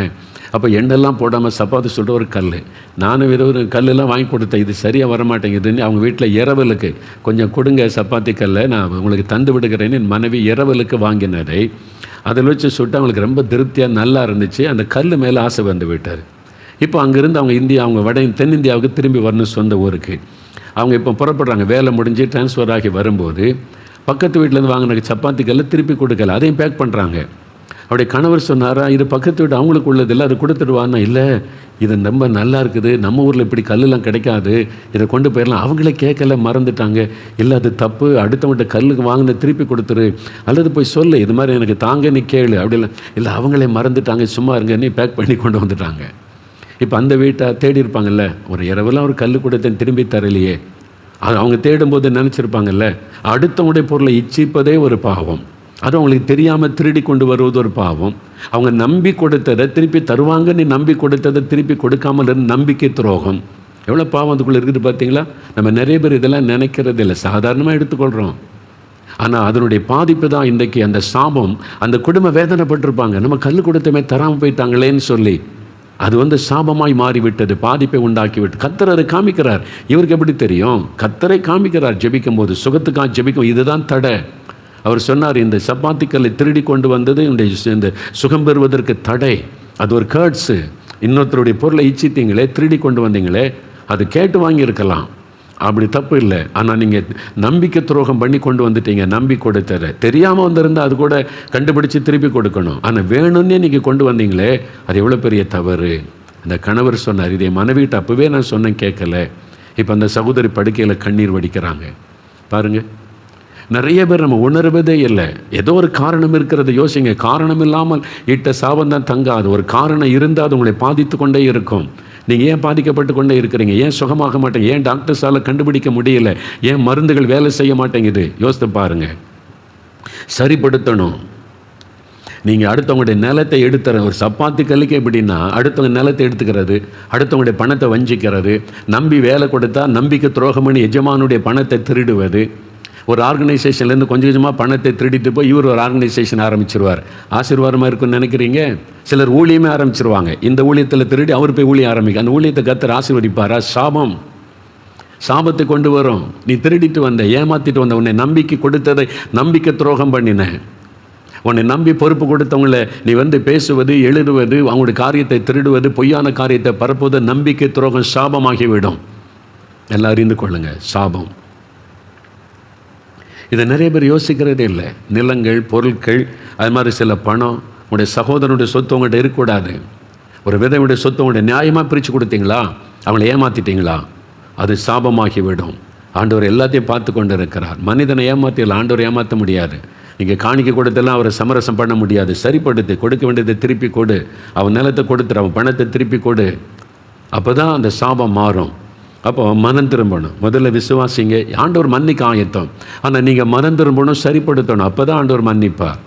சரிப்படுத்தாமல் அடுத்தவங்க பொருளை திருடி வச்சுக்கிட்டு கர்த்தரே மன்னிச்சிருங்க, ஆசீர்வதிங்கன்னா எப்படி ஆசீர்வாதம் வரும்? இயேசு கிறிஸ்துவிட்டு அதெல்லாம் நடக்காது. சரிப்படுத்தணும். மூன்றாவது, இயேசுவை நீங்கள் ஏற்றுக்கொள்ளணும். அவர் தான் சாபத்தை மாற்ற முடியும். அவர் மூலமாக தான் ஆசீர்வாதம் அந்த சாபம் ஆசீர்வாதமாக மாற முடியும். அப்போ ஆசீர்வதிக்கிற ஆண்டவர் உங்களுடைய வாழ்க்கையில் வரணும். அவர் தான் சாபத்திலிருந்து விடுதலை கொடுத்து உங்களுடைய லைஃப்பை ஆசீர்வாதமாய் மாற்றக்கூடியவர். ஒரு சமயம் ஒரு குடும்பத்தார் தூர இடத்துலேருந்து என்னை பார்க்க 4 மாடிக்கு வந்திருந்தாங்க. அந்த குடும்பத்தை அவங்க கணவர், அது பேர் தாய் தகப்பன், அது மாதிரி ஒரு வாலிப மகள் கையில் குழந்தையோடு வந்திருந்தாங்க. அவருடைய கணவர், ஒரு பெரிய ஃபேமிலி. அதில் எல்லாம் பார்த்தா கிறிஸ்தவங்க இல்லை. அது மாதிரி தான் நம்மளை பார்த்த உடனே தெரிந்து விட்டார். அந்த கையில் குழந்தை வச்சிருக்கிற வாலிப மகள் தான் பேசினாங்க. எங்கள் அப்பா, அம்மா, என் சகோதரன், என் கணவர் எல்லாத்தையும் அறிமுகப்படுத்திட்டு ஒரு காரியம் சொன்னாங்க. ஐயா, எங்கள் குடும்பத்து மேலே ஒரு சாபம். அது சாபம்னா முன்னோருடைய ஏதோ ஒரு பாவத்தினால சாபம் தொடர்ந்து இவங்களுடைய சகோதரன் சகோதரி அவங்களுடைய கை கால்கள் எல்லாம் ரெட்டையாக இருக்கும், மாட்டுக்கால மாதிரி அப்படி ரெட்டையாக. அவங்களுடைய குழந்தைகள் கூட 2வது தலைமுறையில் பிறந்த குழந்தைகள் கூட மாட்டு கால்களைப் போல விரல்கள், கால், கையில் அப்படி ரெட்டையாக இருக்குமா, அப்படியே விரிஞ்சு ரெட்டையாக. அது எங்கள் கிராமத்தில் எங்கள் சொந்த குடும்பத்தில் பார்த்துருக்குறேன். அவங்களும் அதை சொன்னாங்க. அந்த சகோதரி எங்கள் வீட்டில் அது ஒரு கேர்ட்ஸு. அப்போ அந்த தகப்பனாச்சுன்னா எங்கள் தாத்தா, எங்கள் அப்பா, எங்களுடைய தாத்தா யாரோ ஏதோ ஒன்று பண்ணியிருக்கிறாங்க, அந்த இரத்தப்பள்ளி சாபமாக தொடருது. அதனால் அவங்க அப்பா பாருங்கள், இந்த சாபம் மாறுவதற்கு என்னென்னவோ பரிகாரம் செய்கிறாங்களே, இவ்வளோ பண செலவு, பெரிய பணக்காரங்க பண செலவு பண்ணி அங்கே இங்கே யார் யார் என்ன சொல்கிறாங்களே எல்லா பரிகாரமும் பண்ணி பண செலவு பண்ணி பார்த்தும் சாபம் மாறவில்லை. அவருடைய தகப்பனார் வேதனையோடு சொல்லுவாராம், என்ன பண்ணுறதுன்னு தெரியல, நம்ம குடும்பத்தை இந்த சாபம் போட்டு வதைக்கிறது. எங்கள் அப்பா என்ன பண்ணாரோ தெரியல, தாத்தா என்ன பண்ணாரோ தெரியலையே, ஏதோ ஒரு சாபம் தொடருதே அப்படின்னு வருத்தப்படுவாராம். ஆனால் இந்த வாலிப மகள் காலேஜில் படிக்கும்போது இயேசுவை பற்றி அறிந்து கொண்டாங்க. இயேசு சிலுவையிலே சாபமானார், அவருடைய இரத்தத்தின் மூலமாக சாபத்திலிருந்து விடுதலை உண்டாகும் என்பதை அறிந்து கொண்டு இயேசுவை ஏற்றுக்கொண்டான். இந்த இயேசு எனக்கு வேணும், அவர் தான் என் குடும்பத்தின் சாபத்திலிருந்து என்னை காப்பாற்ற முடியும். இயேசுக்கு தன் வாழ்க்கையை ஒப்பு கொடுத்து இயேசுவின் பிள்ளையாக மாறிட்டாங்க. அவருடைய குடும்பத்தார் ஏற்கனவே சாபத்தில் கஷ்டப்படுறாங்களா, மகள் இயேசு மேலே விசுவாசம் வச்சிருக்கிற பார்த்து ஒன்றுமே சொல்ல, சரிம்மா ஏதோ நீ நல்லதை தேடிக்கொண்ட, நீ அதில் உறுதியாக இருந்துக்க, நாங்கள் எதுவும் தடை சொல்ல மாட்டோம், நம்மளும் என்னென்னவோ பரிகாரம் பண்ணி பார்த்து ஒன்று நம்ம குடும்பத்தில் ஆசீர்வாதத்தை காணும், நீயாவது நல்லா இருன்னு சொல்லி திருமணம் பண்ணும்போது எனக்கு கிறிஸ்தவ விசுவாசிக்கிற பையனை தான் கல்யாணம் பண்ணணும், சரி உன் இஷ்டப்படியே செய்து தருகிறோன்னு கல்யாணம் முடிந்தார். இப்போ கர்ப்பவதி ஆனபோது அவங்கெல்லாம் சொன்னாங்க, உன் குழந்தைக்கும் அப்படி தான் பிறக்கும், ஏன்னா சகோதரன் சகோதரி பிள்ளைகள் எல்லாம் அப்படி தான் பிறந்திருக்க குழந்தைகள், உன் குழந்தைக்கும் ரெட்டைக்கால் ரெட்டைக்கை மாட்டுக்காலை போல தான் இருக்கும். ஆனால் இவள் சொன்னால் இல்லை, என் குழந்தை அப்படி இல்லை, 5 விரல்களோடு அழகான குழந்தை இயேசு எனக்கு தருவார். அது எப்படி சொல்கிற அப்படின்னு கேட்டால், இப்போ என் தகப்பன் இயேசு, அவரை நான் என் ஆண்டவராக தகப்பனாக ஏற்றுக்கொண்டேன், இப்போ அவர் தான் என் தகப்பன், நான் இயேசுவின் குடும்பத்துக்குள் வந்து விட்டேன். அப்போ இயேசு என் தகப்பனாக இருக்கிறதுனால அவர் மேலே ஒரு சாபமும் கிடையாது, அவர் ஆசீர்வதிக்கிறவர், அவருடைய ஆசீர்வாதம் தான் எனக்கு வறுமை இல்லாமல் சாபம் என் மேலே பலிக்காது. நம்ம குடும்பத்தில் எல்லாருமே பாதிக்கப்பட்டிருக்கோம், அண்ணன் அக்கா எல்லா குழந்தைகளும் பாதிக்கப்பட்டிருக்கு. யார் பாதிக்கப்பட்டாலும் நான் இப்போ இயேசுவுக்கு சொந்தம், இயேசுவின் குடும்பத்துக்குள்ளே வந்துட்டேன், அவர் தான் என் தகப்பன், ஜீசஸ் ஜெனரேஷன், அவருடைய குடும்பம், அவருடைய ஆசீர்வாதம் தான் வரும். பார்க்கலாம், எல்லாம் சவால் விட்ட பார்ப்போம், குழந்தை பிறகிட்ட பார்ப்போம், பார்க்கலாம். இவள் கண்ணீரும் ஜெபம் பண்ணினாள், ஆண்டவரே நான் உம்முடைய பிள்ளை, நான் நீர் தான் என் தகப்பன், உம்முடைய ஆசீர்வாதத்துக்குள்ளே வந்துட்டேன், எந்த முன்னோருடைய சாபமும் என்னை தொடரக்கூடாது, இயேசுவின் இரத்தத்தின் வல்லமையினால் சாப கட்டுகள் அறுக்கப்பட்டு போகட்டுன்னு விசுவாசத்தோடு ஜெபம் பண்ணினாங்க. குழந்தை பிறந்தது. எல்லாரும் ஓடி போய் குழந்தை கை விரல் கால் விரலை பார்த்தாங்க. 5 விரல்களோடு அழகான குழந்தை. அந்த குழந்தை தூக்கிட்டு வந்த அந்த சகோதரி எனக்காம், ஐயா பாருங்க ஐயா, என்னுடைய குழந்தை ஆண்டவர் அழகான குழந்தை தந்திருக்கிறார், என்னை சாபத்தில் இந்த ஆண்டவர் விடுவித்து விட்டார், ஜெனரேஷனாக சந்ததியாய் தொடர்ந்து வந்த சாபம் மாறிவிட்டது, இயேசுவுக்குள்ளே வந்துட்டா சாபக்கட்டு மாறிவிடும். அதுதான் ஆண்டவர் சொல்லுகிற காரியம். வெளிநாடு ஒன்றில் ஒரு கணவன் மனைவி, நல்ல ஆண்டவருடைய பிள்ளைகள், செபிக்கிறவங்க, விசுவாசிகள், அவங்களுக்கு ஒரு பையனும் ஒரு பொண்ணு, 2 குழந்தைகள். ஆஸ்பத்திரியில் ஒரு குழந்தை அனாதையாக விடப்பட்டு விட்டார், தாய் போட்டு விட்டு போய் விட்டாள். அதை கேள்விப்பட்டு இவங்க போய் அந்த குழந்தையை தத்தெடுத்து கொண்டாங்க. சரி, பெண் குழந்தை நாங்கள் தத்தெடுத்து கொள்கிறோம், எங்கள் வீட்டில் குழந்தையாக வளரட்டும்னு சொல்லி சொந்த குழந்தை 3வது குழந்தையாய் வளர்த்து வந்தாங்க. நல்ல அவங்க சர்ச்சுக்கு போவாங்க, ஜெபிப்பாங்க, பிள்ளைகள் எல்லாம் ஆவிக்குரிய வாழ்க்கையில் வளர்த்து வந்தாங்க. எல்லாம் நல்லா போச்சு. 3 பிள்ளைகளும் டீனேஜ் பருவம் வந்த உடனே தத்தெடுத்த அந்த பெண் குழந்தை வழி தவற ஆரம்பித்தாள், தப்பாய் நடக்க ஆரம்பித்தாள், உலக போக்கிலே போக ஆரம்பித்தாள். இவங்க ரொம்ப பாரமாயிற்று. மற்ற 2 பிள்ளைகளும் நல்லா இருக்காங்க, இந்த பிள்ளை மாத்திரம் பாவத்தில் ஒரு மாதிரி கேடான வழிகளிலே போகிறாள், தாறுமாறாய் நடக்கிறாள், பாய் ஃப்ரெண்டு, குடிக்கிறது, வெறிக்கிறது, அப்படிலாம் போகிறாள்.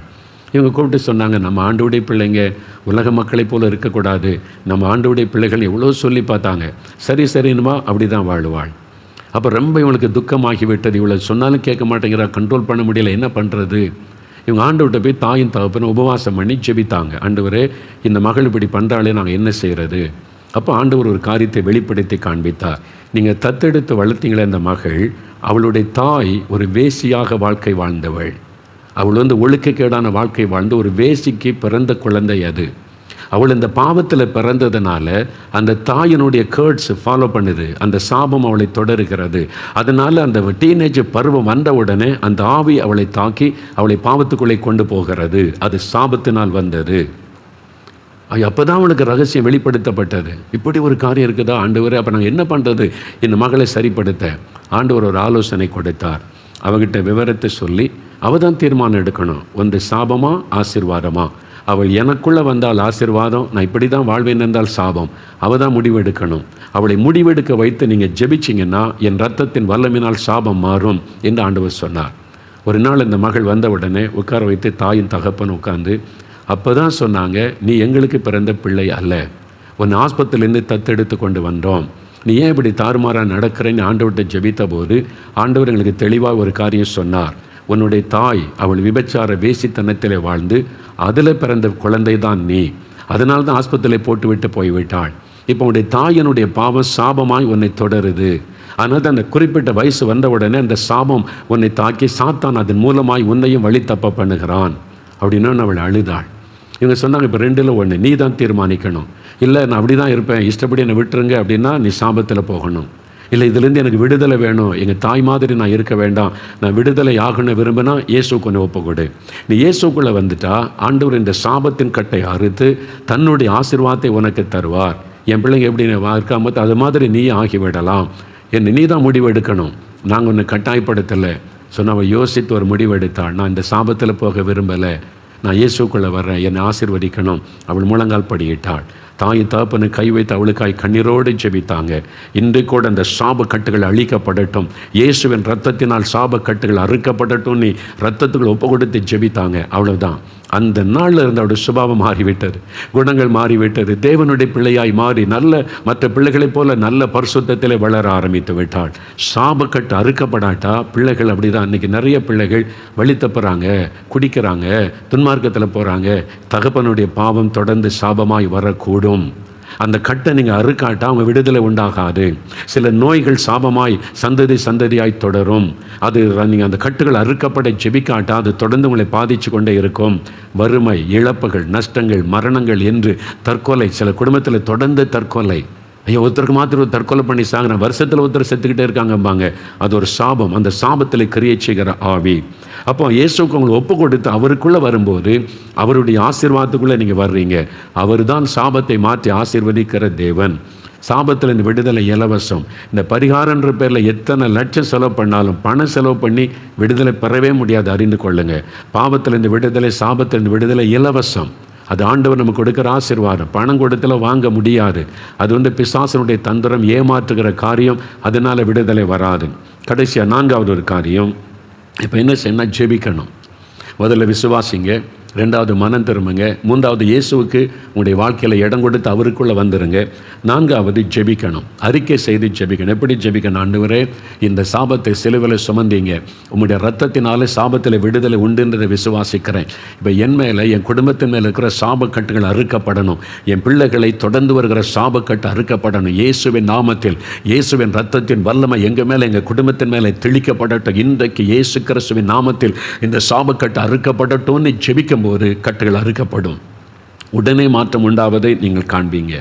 சில வருஷத்துக்கு முன்னால் ஒரு குடும்பம், கணவன் மனைவி. அவங்க வந்து நல்ல வசதியான குடும்பம், நிறைய டிரான்ஸ்போர்ட் வச்சுருக்கிறாங்க, நல்ல வசதி செல்வ செழிப்பில் இருந்திருக்காங்க. திடீரென்று ஒவ்வொன்றாக இழந்து கொண்டே வந்தாங்க. நஷ்டங்கள், இழப்புகள், அப்படியே பண கஷ்டம் வரைக்கும் வந்து விட்டார். வியாதி, அப்படி அந்த சகோதரி மனைவிக்கு 7 விதமான வியாதியாம்.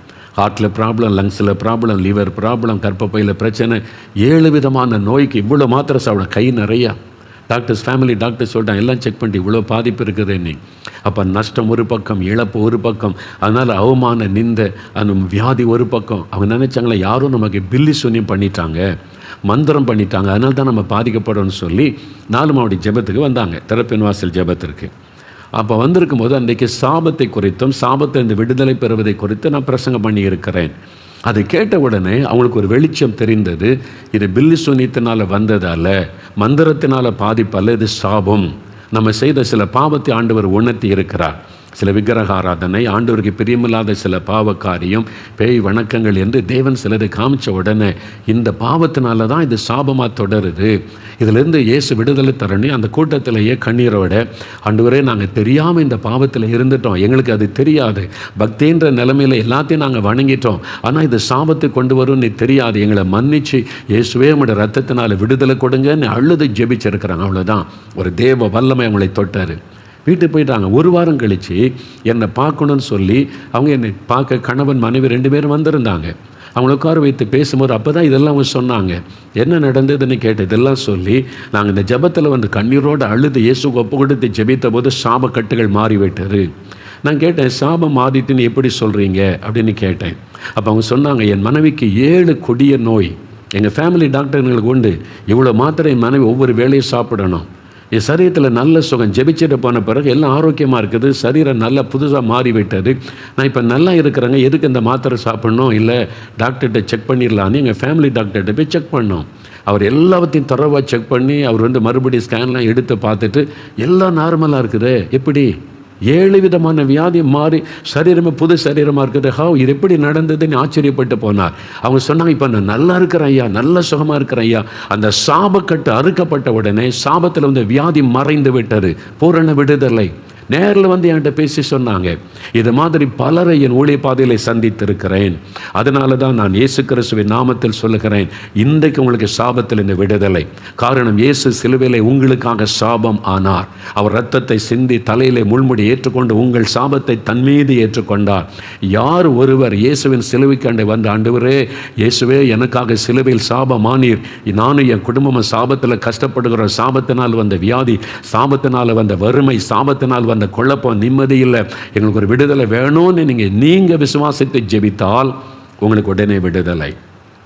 நீங்கள் தான் ஆண்டவர் சொல்கிறார், ஆசீர்வாதத்தை சாபத்தை உனக்கு முன்னால் வச்சிருக்கிறேன், இது ஆசீர்வாதத்துக்கு வழி, இது சாபம், நீ தான் தெரிந்து கொள்ள. இயேசு கட்டாயப்படுத்தலை யாரையும், நீங்கள் தான் தெரிந்து கொள்ளணும். எனக்கு இந்த ஆசீர்வாதம் வேணும்னு தெரிந்து கொண்டு ஆசீர்வாதம், எனக்கு இந்த இயேசு வேண்டாம், ஒருத்தர் வேண்டாம், நான் அப்படி தான் இருப்பேன்னா ஓகே, இயேசு கட்டாயப்படுத்த மாட்டார். வசனம் சொல்லுது, ஆசீர்வாதத்தை சாபத்தை உங்கள் முன்னால் வைத்திருக்கிறேன், நீங்கள் தான் தெரிந்து கொள்ளணும். எனக்கு ஆசீர்வாதம் வேணும், சாபத்திலிருந்து விடுதலை வேணும்னா இன்றைக்கு உங்களுக்கு ஒப்பு கொடுத்து இயேசுவே எனக்கு விடுதலை கொடுங்க அப்படின்னு கேட்டால் விடுதலை பெற்றுக்கொள்வேன்.